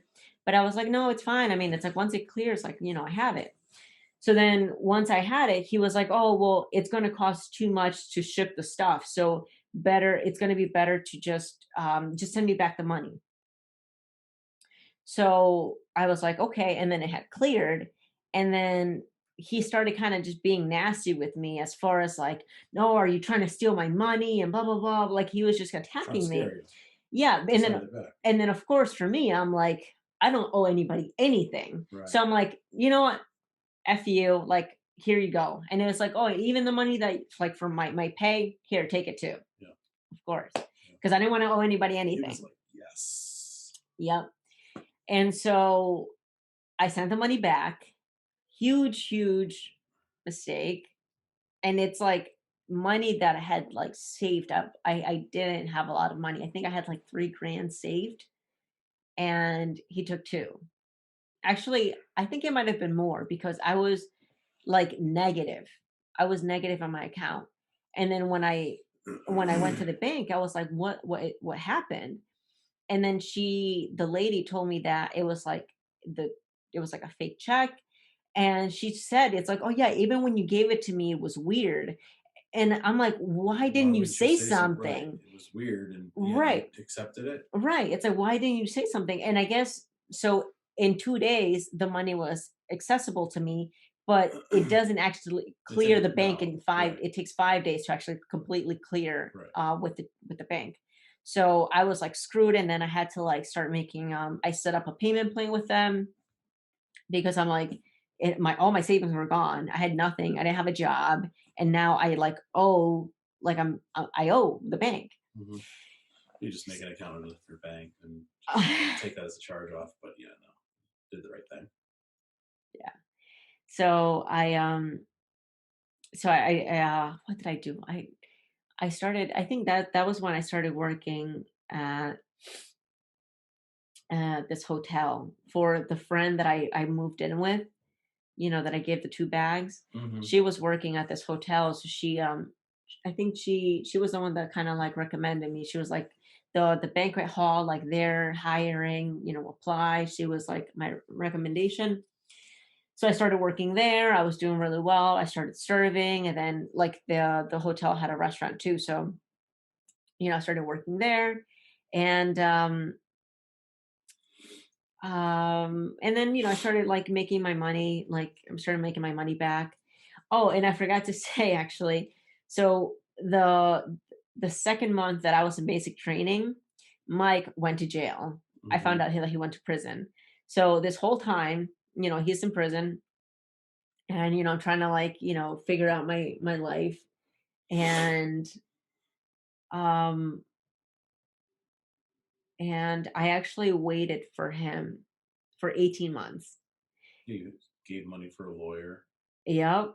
And the money that I didn't have. Money you didn't have. Money that I didn't Gave have. to him for an attorney. Yep. Visit him weekly. Yep. Put money on the phones. Sent money on his I books. talked to him every single day on the phone.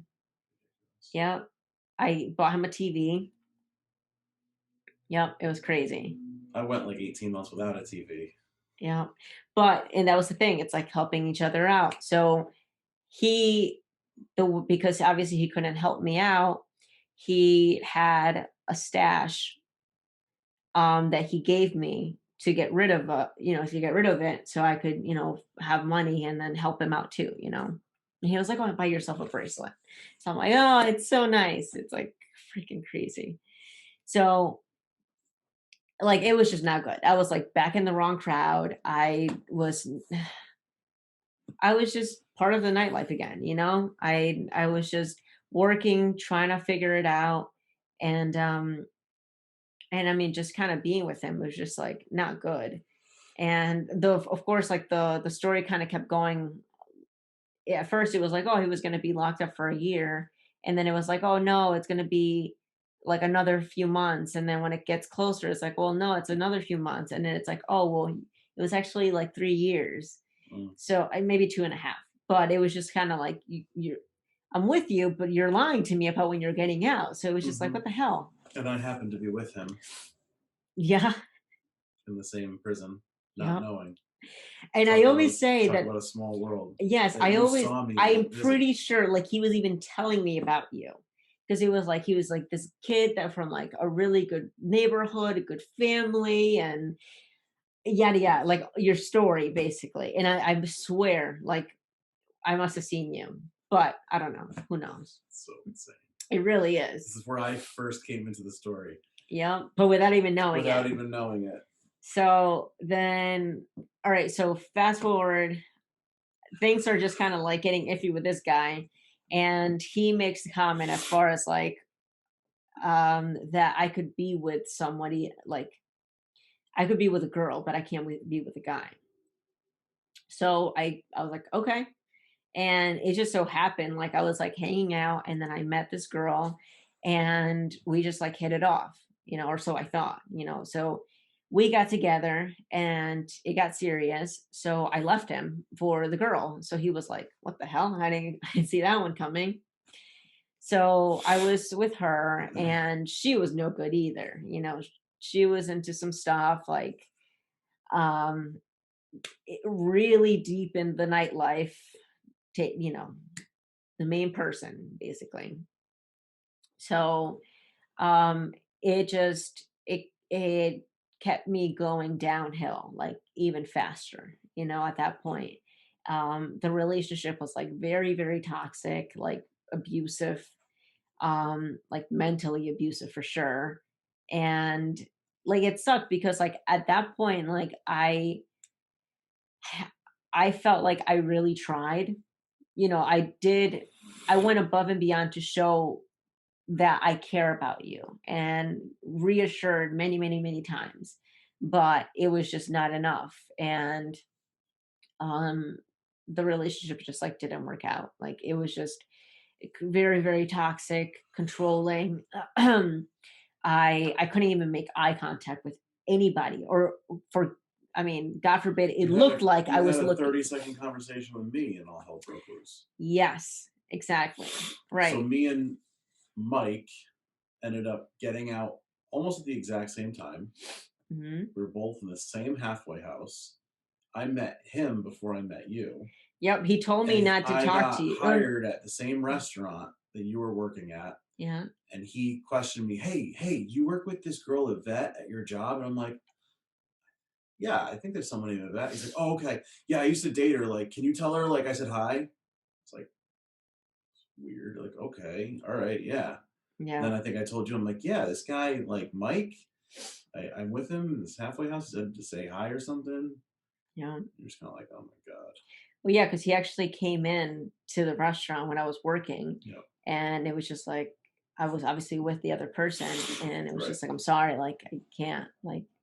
So I came in for a job, Mm-hmm. my first time out, and I came there for a job, and I'm just like, hey, what's going on, guys? How you guys doing? Like, yeah, I'm Tim. Nice to meet you. How long have you worked here for? Like, cool. Yeah. How long have you been a bartender for? That's awesome, man. Yeah, that's so cool. Awesome. That's just me. Like, and Yeah. you're bartending. So I'm like, oh, what's your name? Cool. Where are you from? Oh, yeah, awesome. Yeah, I just came in. I'm looking for a job. Blah blah blah. Blah. I'm waiting for this guy, Yeah. and you're like, okay, cool. All right, yeah, I've been here this long, and like, oh, And then I'm like, where? one second, I'm like, well, and then Yeah, this girl freaking burst out like just out of the restaurant, and I'm yeah. like, give me 1 second. And I had no idea what was going on. Yeah, and it was. Clueless. I was even like when I'm like, what's going on? And it's just like I didn't even hear the end of it. It was just a problem from there on. And and that obviously that ended very fast. But it like really I feel like at that point, like I was definitely going down, down, down, like deeper in the shit, like deeper in the like just using and just the toxicness of my life It'd be was great to just say that I there. pulled you out of all of it right there and then. Nope. You actually just went like deeper in, but I was totally cool with it. I was like ready. It's like all these things have like, happened like Perfect storm perfectly, to meet perfectly, me. perfect. Exactly. So it really was like I was just to the point when, this relationship ended. Hey, you were a bad influence on me too. I was. No, I was. I wasn't a good No, I we wasn't were both bad I influences was on each in a other. bad place in my life for sure. Like I was just I was just a mess. I was just partying, just making money, just living the And I life. was good. Hmm. I had reservations. Yep. That was the thing. Hmm. I was good. Like I was like in shape. I was healthy. I just got out. I'm not gonna do drugs anymore. Like I am good. Like 27. I'm in shape. I'm like tan. I felt great. Like the world. I'm gonna conquer the world. But I had reservations. Like, but I can still drink. And Right. like I can still go out to clubs. I can still go to bars. I can still do this. I can still do that. I'm just not gonna do this other stuff. Right. And yeah, that Yeah. just obviously Nope. didn't go. Yeah. Doesn't So, work like that. mm-mm. So, yeah, I had just about had it with this other girl, and so yeah, that ended, and then that around that time was when I got into the union. Hmm. So I started doing an apprenticeship. What we should say is how we even met. I mean, like, yeah, I said, like, I got out, I got hired at that restaurant. Was that? Oh yeah, yeah, That because was that when was we first before. met. Like, Right. I got out, Mm-hmm. you hadn't gotten to the union yet, Yeah, you were no, still because with her, yep. and I came in for a job, and then And I trained you. the whole fight with her. Yeah. You trained me, and then we were friends. Yep. So Like, we just kicked it. Like, we were just friends. We were just mhm, vibing. Like, we worked really well we worked together. very well together. And Yeah. yep, so I trained you. We would like open the restaurant together. It would just We'd be hustle. Like, we'd do yep. our thing. Yep, it was really good. So we definitely clicked right And from the you were like with beginning. her, and I'm like on You're talking with Tinder other people, because I'm yeah. like just out of jail and I'm trying to like meet people, and like Right. so we're talking about that kind of stuff. It was just Yeah. You had, girlfriend, you know the Jersey.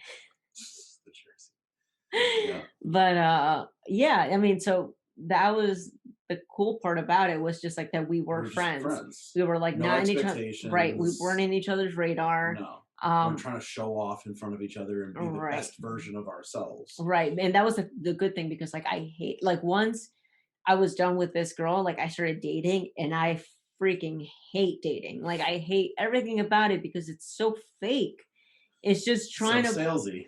no, yeah. I mean, it's just so and for me, I mean, it kills me now when you tell me no, but when I was like I went on a couple dates and like they would say yes to everything for me. I'm like, God, like you're just Have some backbone here. yes. It was like I like you're not it's not real. Like just don't give me everything I Yeah, want. yeah. Like you're crazy. So yeah, I hated that. I hated that so much. And so what happened after that? We Choke on the most. yeah, But so that was like the first time we kind of hung out. yeah, so We I don't have was to go detail into that story. no. But basically, yeah, it was like, hey, you want to meet me out for a drink? Like, all Mhm. right, cool. And like, it was half off, buy one, get one free at this place, half off tequila at this place. And we just got trashed. Yep. Yeah. And yep, but then we like hung out But then it was afterward. like, yeah, then I was working at the martial arts school, Yep. and I asked you if you wanted to take my class. Mhm. I So gave you rides. you gave me rides to work, and Yeah. like yeah, you took my class, and I we went made out you to eat. soup. You made yeah, I came by, or yeah, you text me. I'm like, oh, I'm on my way home from work, and you're like, oh, you should come by. I made soup, and I met your mom. Right, she just happened to be Happened to there. be there. One of the Mhm. 3 times I've met your mom, and it was like one of the first times we hung Right. out. But yeah, and then we just kind of started hanging out more and more, and got a little more exclusive. Yeah. And then we were like hanging out one night after like a month and a half, maybe 2 months of hanging out. We're like laying down, and I'm like, you know what? I like you. And you're like, oh yeah. I'm like, no, no, no, no, no. I like you I like like you. And you're like, oh yeah, you're cool, man. Like, oh, all right. I'll change your mind. yeah, we were I like got this. we're definitely like just I was already hugging you, we're Yeah, cuddling and I just gave you a pat in the back. you're cool, Because man. like Attaboy. I was not ready for a relationship. And we were friends, right? So I'm like this dude is just, he's a wild dude. Yeah, I'm not messing up with this dude. Like, no way. Like, I'm not even talking, like, we're just friends. We're cool. But yeah, I'm not getting near that. Yeah. So It when we, doesn't work that way, just so you but know. when we started talking, it was just like, yeah, well, this is not going to be serious, obviously. Yeah. Like, so I had like no expectations there at all. But then when you wanted to like keep it exclusive and all that stuff. And, of course, Fell into my trap. we disappointed each other a couple times. Yeah. And so, obviously we kind of had some trust issues that we had to deal with. And we went back and forth a few times, like Yeah. broke up a couple times, and like just had some crap. And we were partying and we were going crazy. And Yeah. I got out of the halfway house. I mean, I'll get into my stuff later in another episode, but yeah. Well, yeah. So okay. So from going from this other relationship to you, and again, not expecting anything, not really taking you seriously at all. Like, we're just friends, and Nobody I does liked that. hanging. And I mean, I what I loved about you was your energy, like your positivity, which is like, I mean, it's obvious. You've always had this like this just good energy and just positivity, and I feel like I needed that in my life, because everything else was so toxic and negative. It was just like almost like really refreshing to just talk to you. So I really enjoyed just hanging out with you. But of course, it's all gonna be good. It's all gonna be fine. It's all right. But was it? But what? Yes. Well, I mean, now, was, right. Eventually, after it took a few years. Can't say I was wrong. No, I held on long enough. But yeah, so from there, partying, and then that's when I was introduced to like the harder stuff. I don't know what you're talking about. Yeah. So from that point was when everything just kind of like went downhill for me. I for one, I hated myself for even doing it. I felt like I had let myself down, because to me it was like I went against everything that I believed in. Like, I believed that I would never do something like that. So I went against my own beliefs. I was I was like, it was just a very different and troubling time, because I was I felt guilt and shame and anger about the fact of like what I was doing. But at the same time, I also saw it as like, well, these were the cards that have been dealt for me. So it's like, I mean, so far all of these things have happened. So it's like, what is one more thing? Like, this is it. Like, this is what's going on, and this is my life, and this is what's happening right now. And that's kind of how I just took it, and I dealt with it. And of course, like, things got bad really, really fast. Um, I mean, just things in my life just became completely unmanageable. I, I mean, one of the biggest regrets that I have was the military. Just I messed up a very good thing in my life. Like, the main thing that gave me structure, and I think I felt like it gave me purpose. I felt like I was part of something, and I was doing something good, and I was being physical. I was challenging myself. Um, I was growing, I was seeing what my determination can do and what I'm capable of. So losing that was a huge, huge letdown. And I really felt like I messed up my life. It sucked. It was like that day talking to my commander, it sucked. Just I hated myself. Like, I really just hated myself. Um and so I lost that, and I just, continued to try to work but I wasn't changing anything in my life. I was still doing the same thing that I was doing because I mean at that point I had actually tried getting help then, um, if I remember correctly. Yeah,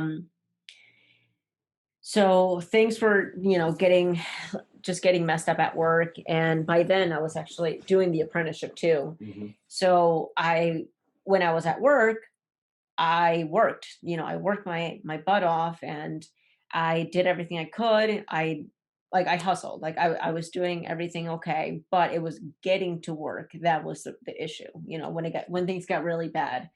And so my job started noticing. It was like, what's going on? Like things with me and you were becoming really bad at that Hmm. time too. Like we were having our issues. Like we were constantly like on and off, like just because substances, Unmanageable. yeah, Our, substances were our lives the were more unmanageable. exactly. Yeah. So one of the good things that happened at the time was um my boss, he called me into the office to like kind of talk to me about like what's going on. And I had never been,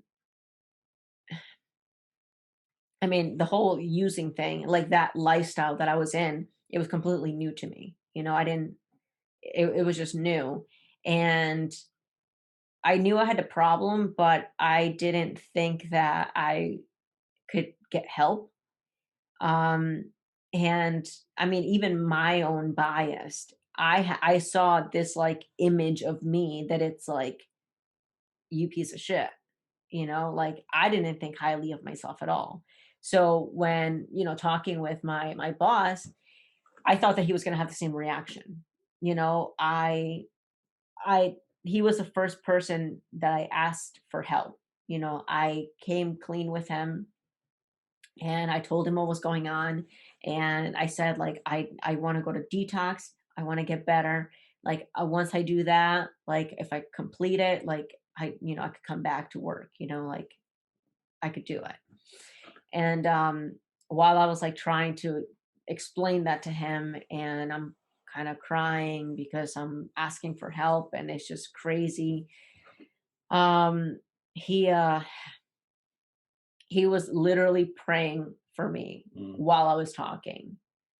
Like, and it just shows like the type of person that he is. Hmm. And um like I owe him a lot because he gave me a chance. Like he gave me a chance. He didn't give up on me. And so I was able to go to detox. And when I got out, that was when the whole thing with the military happened because I had a bad urine test and they were just kind of like, you can't, like, this is Hmm. unacceptable, like unacceptable, like you can't. Zero So tolerance. no tolerance, exactly. So that's after that was when I got kicked out. Fortunately though, the supervisor that I had when I first got in, he was such a good guy. Like he ran the shop so awesome. Like he was just a really good person.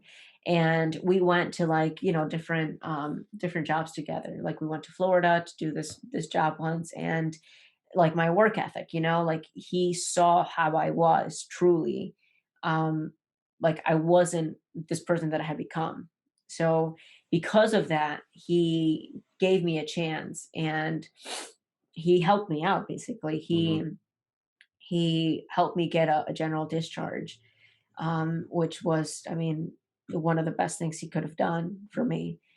And it was because like, and he told me, it's like when you first came in, it's like you're not this person, you Hmm. know. So I really thank him for that. And after that, I tried,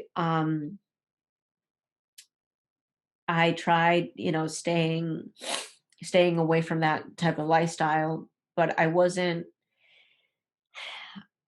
I was new to using, but of course, I was new to recovery too because I You didn't were a know lot anything newer to about it. recovery. Yeah, you were new to Exactly. using, but newer to recovery. Exactly. I didn't even know anything about it. Yeah. Like you were the one that told me about the rooms.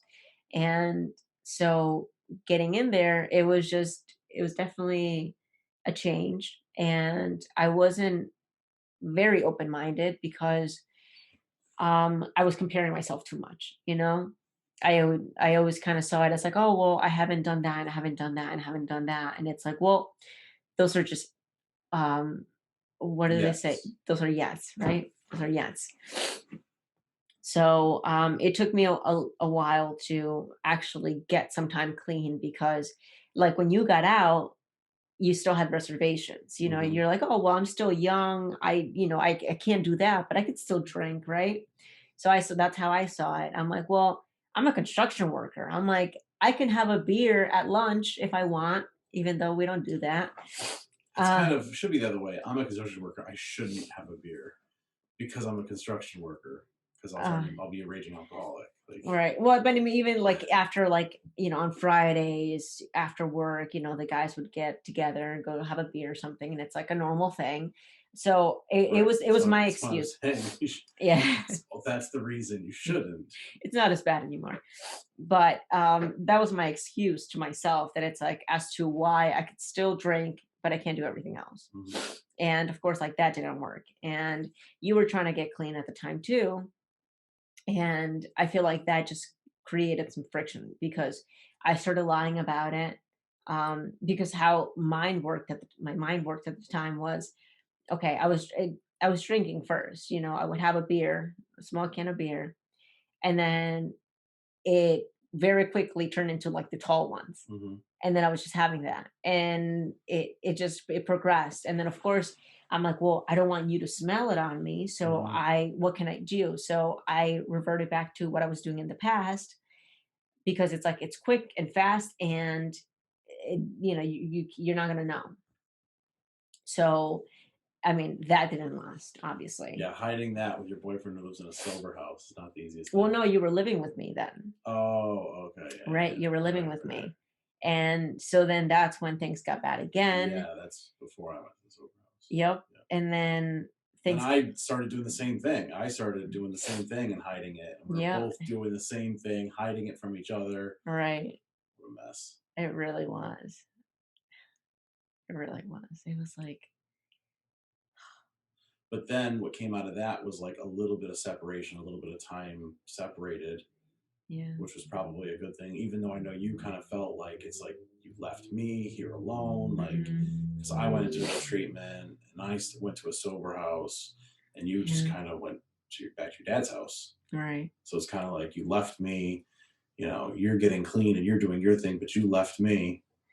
Yeah. It definitely it was hard for me for Hmm. sure because it was one of those like, yeah, like I know you were getting better and I was trying to, but I guess the way I saw it was I couldn't I saw it as like I don't have the luxury to do what you were doing. Right, right. It's like I couldn't stop working Hmm. to go help myself. Well, see, I never started working, so that's the beauty of it. If you never start, there's no stopping. You can just go to all the treatments you want. State-run homeless shelter slash inpatient or outpatient. Outpatient. Yeah, outpatient Yeah. slash homeless shelters. Those are great. Yeah. But I mean, I wish I did that, but I never allowed myself to like get that kind of help. Hmm. I was like, no, I can't stop working. So I can't go. I can't be gone for a few months. No, it's Hmm. not possible for me. So But I think it was um the rooms that helped you the most. Because, like, for me, I went to the yeah. sober house, I went to treatment. I had the sober house for me, I think, helped me the most. Like, it was the structure there, people like taking it serious, people that weren't taking it serious got kicked the hell out.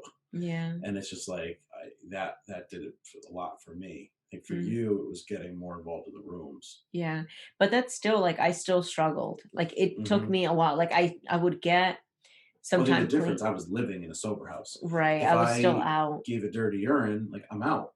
Right, Like nobody was giving you urines. you had consequences. Yeah, Yeah, like yeah, immediate consequences. right. I had nowhere to go. Right, I had. I think I ended up going back to Sherman back then. No, you're your dad's. No, yeah, hmm. Oh, yeah, I guess it was. Hmm.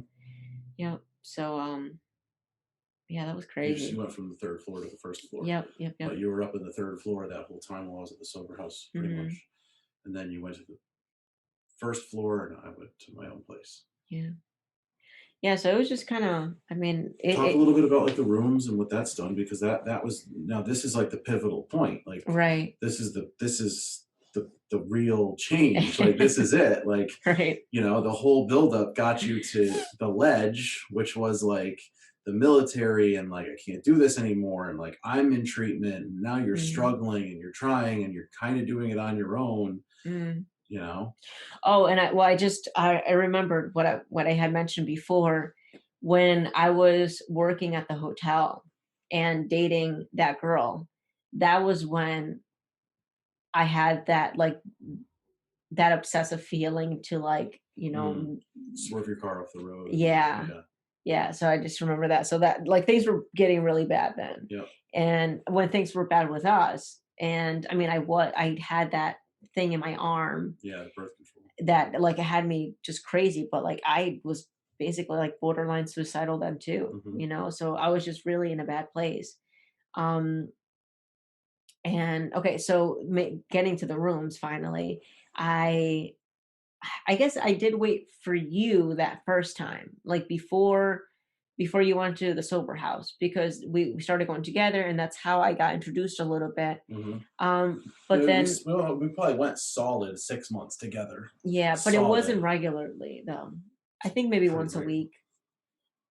There's a little more than that. Yeah, For those yeah, 6 months, like we were yeah, involved a little probably. bit. Like we went.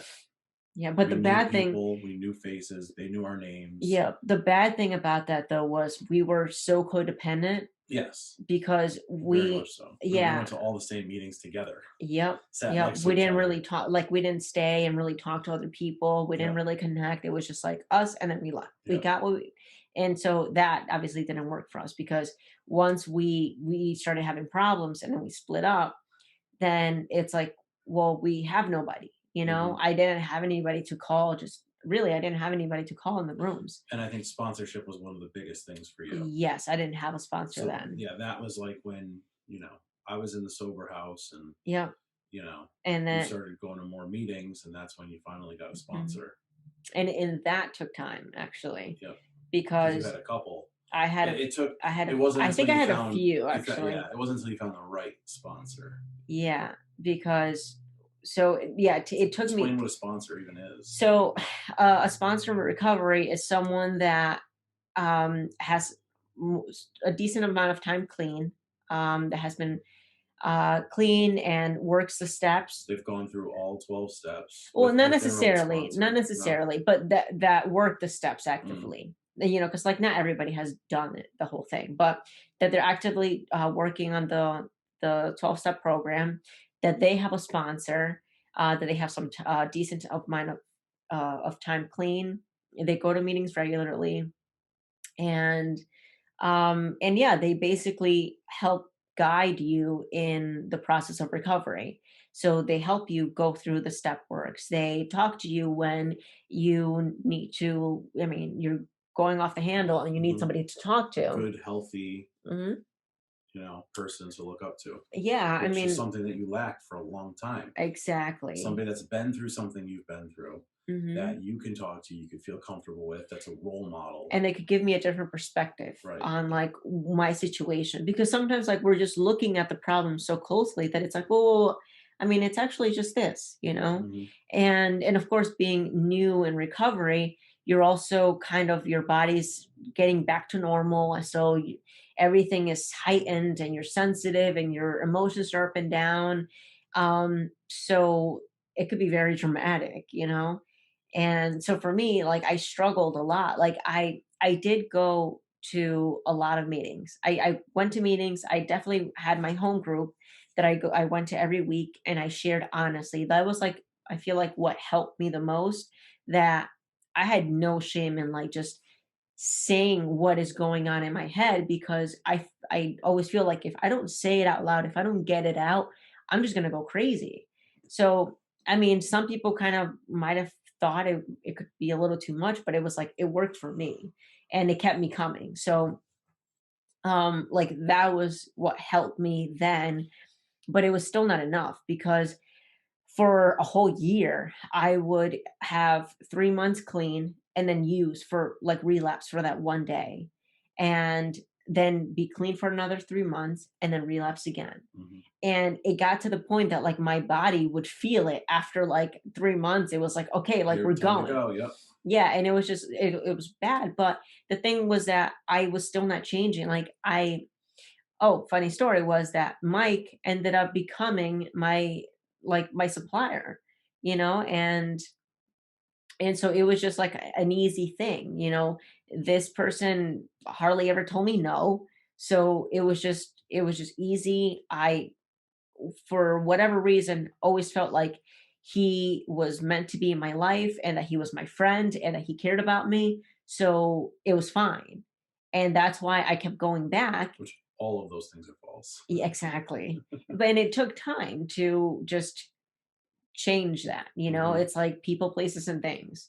Um, so what actually changed for me was, for one, um, me constantly relapsing was ruining our relationship that we were trying to build, Mhm. because you had been clean for a year Mhm. and you were doing really well. You had started working, you were getting your shit together. Mhm.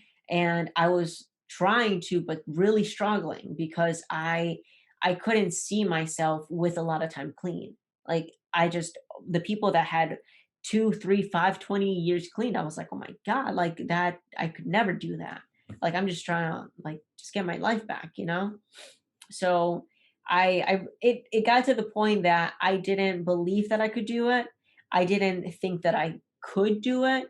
I thought I deserved to live in that lifestyle. Like I used to say this a lot. Like I used to feel like I deserved to be miserable and that I wasn't meant to be happy. Like I truly believe that. And that is a lie, Mhm. because it's a complete lie. And it took time to reverse that thought and kind of keep moving forward. It's like, and that was by seeing other women in recovery that had more time clean. They have like they're healthy, they have jobs, they're married, they have children, they are like a productive member of society, you know, and like they led by example. So it was good for me to see that it's possible. Even though I still kind of doubted myself, I still kept going. And so eventually, you know, when I kept relapsing and relapsing, it just kept getting worse and worse and worse, because then it got to the point that I'm like, I'm just going to keep doing this. You know, I'm not going to, this is what it is. I'm not going to be able to get clean. So just I guess my self-esteem, or just the hope that I had, was just like barely at like even there. And it got to the point that I, I put myself in like a sketchy situation that some like it could have been bad for me. So that was kind of like a wake up call for me to just change. And the more I kept going to meetings, I heard people talk about um, getting through that moment when like you're spinning out of control, like your mind is just freaking just lying to you, and you want to go and use and pick up. So it's like getting through that was, people would pick up the phone and call your sponsor, call someone in the program, call someone, just anybody, to let them know what's going on. And that was what helped me get through those moments, because every time I would relapse for that one day, I would always regret it. So it just, I had to get through that one day um, to keep going. And so that was what I changed. Like I pushed myself to just call someone and let them know what's going on. So then they could talk me out of it. Mhm. Because before, like it was also me, my ego, and just maybe it's just being stubborn too. It's like, oh, well, my mind is set. I'm doing this, so I'm going to do it. I don't care what anybody says. I've heard So, you say that so many times. I don't care if you're gonna help me or not. I'll just do it myself. yeah. So it took time, but thankfully I'm still here, because I did have like a close call one night, and it was pretty scary. Like I really thought I was gonna die, and somehow I didn't. Um, And I wish I could say that that was the last time I did it, but it wasn't. Um, but yeah, when I decided to make that change, I had to get honest because I remember I had used, but then I hadn't said anything, so I think I was coming up on like 90 days or something. And I felt ashamed that I didn't have that time, so, and then I was trying to tell myself, I'm like, well, maybe I could, when I have a year, when I can accomplish having 1 year, then I'll come clean because then I could say I have this much time clean. But it didn't work. Hmm. I knew, I think I had about like 60 or 90 days, and just the guilt was killing me. I'm like, and I knew if I didn't come clean, if I didn't say it, I was just gonna use, that was just a reservation, because Hmm. it's like if I don't say it, then I don't have to go through like the shame and guilt and like just, oh, I messed up again, So I once I said something, and I was, of course, like every time, nobody just said, get out of here, we don't want you, we don't want, like, you don't want, like, it, that didn't happen. Like, they embraced me and loved me up and just told me to keep coming, and keep sharing, and that's what I did. And I did get a sponsor, and I had women too that just kind of volunteered to just say, like, I'll be your temporary sponsor until you find one, but like if you have anything, like, just, if you need anything, just give me a call. And like, it really helped me because it took time to actually find someone that I can really trust and I felt comfortable with, and like just finding a really good fit. Um, so that was, I mean, the turning point in my life, Mm. through all of that, because then I started dealing with all those things that we talked about before that I didn't even know were issues. But I mean, the fear of abandonment, I mean, I always kind of saw it as like independence, which I am independent, but then, To a fault. but yeah, but then I can't, I have a hard time trusting anybody that comes near me because I fear that they're just going to leave. So it's like, instead of like trusting or depending on anybody to be there for me, I'm just going to be there for myself. I can just rely on myself because so far people have been unreliable. Hmm. So it's like, instead of dealing with that, I'm just going to, I help myself, I take care of myself, and I owe nobody anything. And I was fine with that. But of course it took time because, I mean, thankfully, um, we both were able to, get better and work on Hmm. ourselves, and we came together. We managed to make it work. And I think that the reason why it we were able to work, because we got to the point where we both wanted to stay clean and we both wanted to get better. Hmm.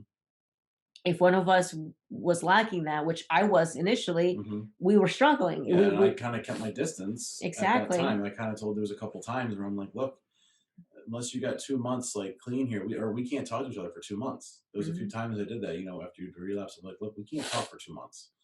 Like, I can't, Yeah. But yeah, no, we both had the willingness, we had the desire, and luckily had, you know, we put ourselves in positions to have people around us to help. Mhm.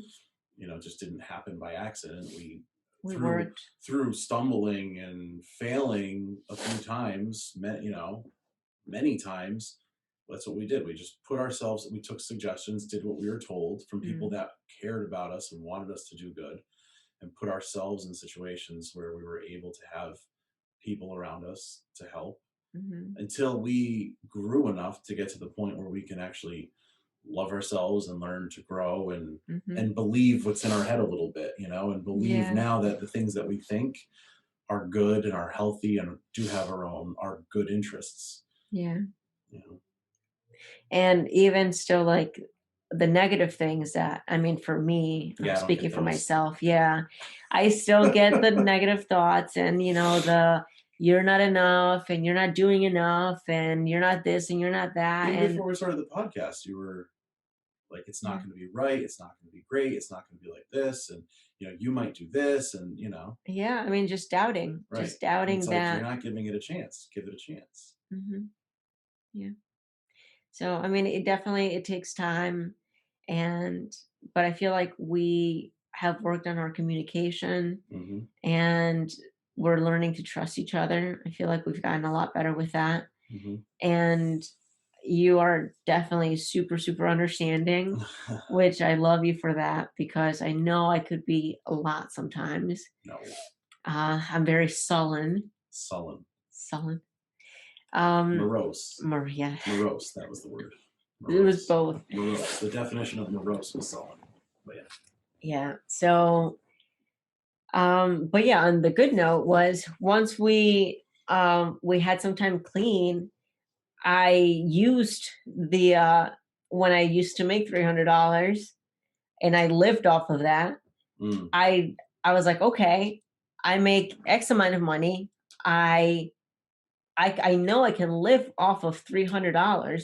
So the rest of the money that I make from work, I can save that. Hmm. So I started packing my lunch, not spending money, not going out to eat for lunch or buying stuff off the truck or getting Dunkin' Donuts every morning. I saved my money for a whole year, and I saved, and my dad helped us out a little bit. Hmm. But within a year, I think within a year, maybe like 14 months after I had been clean, we bought our house, Yeah. right? It's Yep. crazy. That is. It's so crazy because I had I had been out of work for a few months, Hmm. and I remember I think I had maybe just like $500 in my bank account. And then I started working, and then I just saved.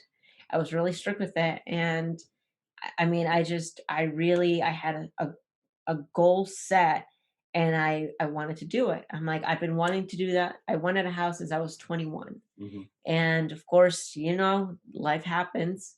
All of that happened and didn't work out, got scammed, all that stuff. So I wanted it. I was gonna get it. And yeah, within a little over a year, we had our house.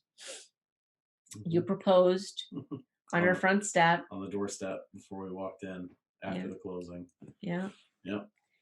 And then things got crazy because just responsibilities, it Yeah. happens. Well, we went from having our own separate apartments with a year, 2 years clean, Mhm. being boyfriend and girlfriend, not very far removed from all that Right, a craziness, lot of to baggage, a lot of a past. 30-year mortgage, living in a house together, being engaged, Yep, working two full-time jobs, having a tenant. Like, yep. that's 0 to 100 real quick. Yes. And also that's kind of when we figured out my whole going from independent to interdependent Right. and how hard that was for me Right. because for one, I didn't even understand it. I was just like, I can't trust you. Yeah. So I'm like, I'm like, well, you're marrying me, so you're gonna have to. and I'm like, well, we're not married yet, but now we are. So now you have to. So, I mean, it's been a long journey that is just crazy just talking about it in just one sitting. Yeah.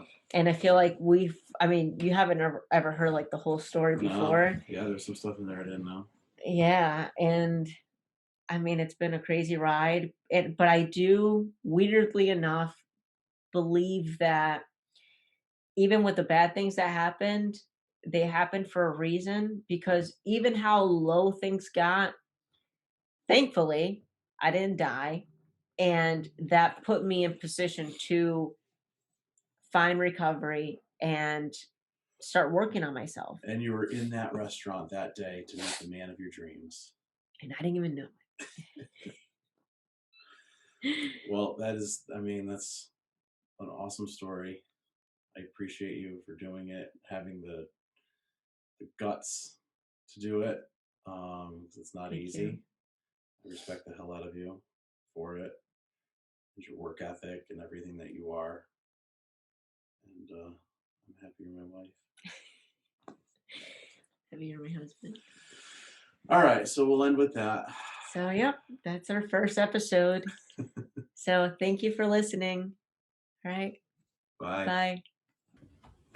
Hey guys, thanks for watching our first podcast.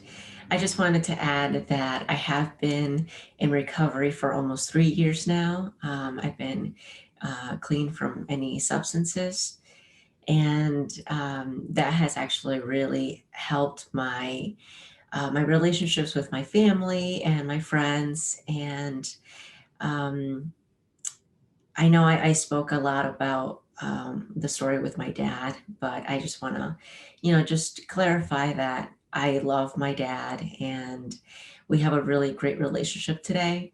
And um, and by being in recovery, I have been able to work on myself and get a different perspective on things and the way that things happened. So I I see that we all don't have the answers. We don't know exactly what we're supposed to do, and sometimes we make the wrong choices. And a lot of times it's by what we were taught and what we saw when we were growing up. So that's why I have no ill will towards my dad. That's why I am able to have a good relationship with him today. And I have a great relationship with my sister too. And I'm working on a relationship with my mom. Um, but yeah, I'm really happy to have been able to share my story. And I hope that it reaches out to at least one person that can relate and know that it's possible to get better. And if you just hold on a little bit, it will. Things do get better. Just keep pushing, keep moving forward, and just keep trying to do your best. And eventually things will work out, even when they don't seem like they will. So, yeah, I'm really excited for our next episode to go up. And yeah, just stay tuned. All right. Bye, guys.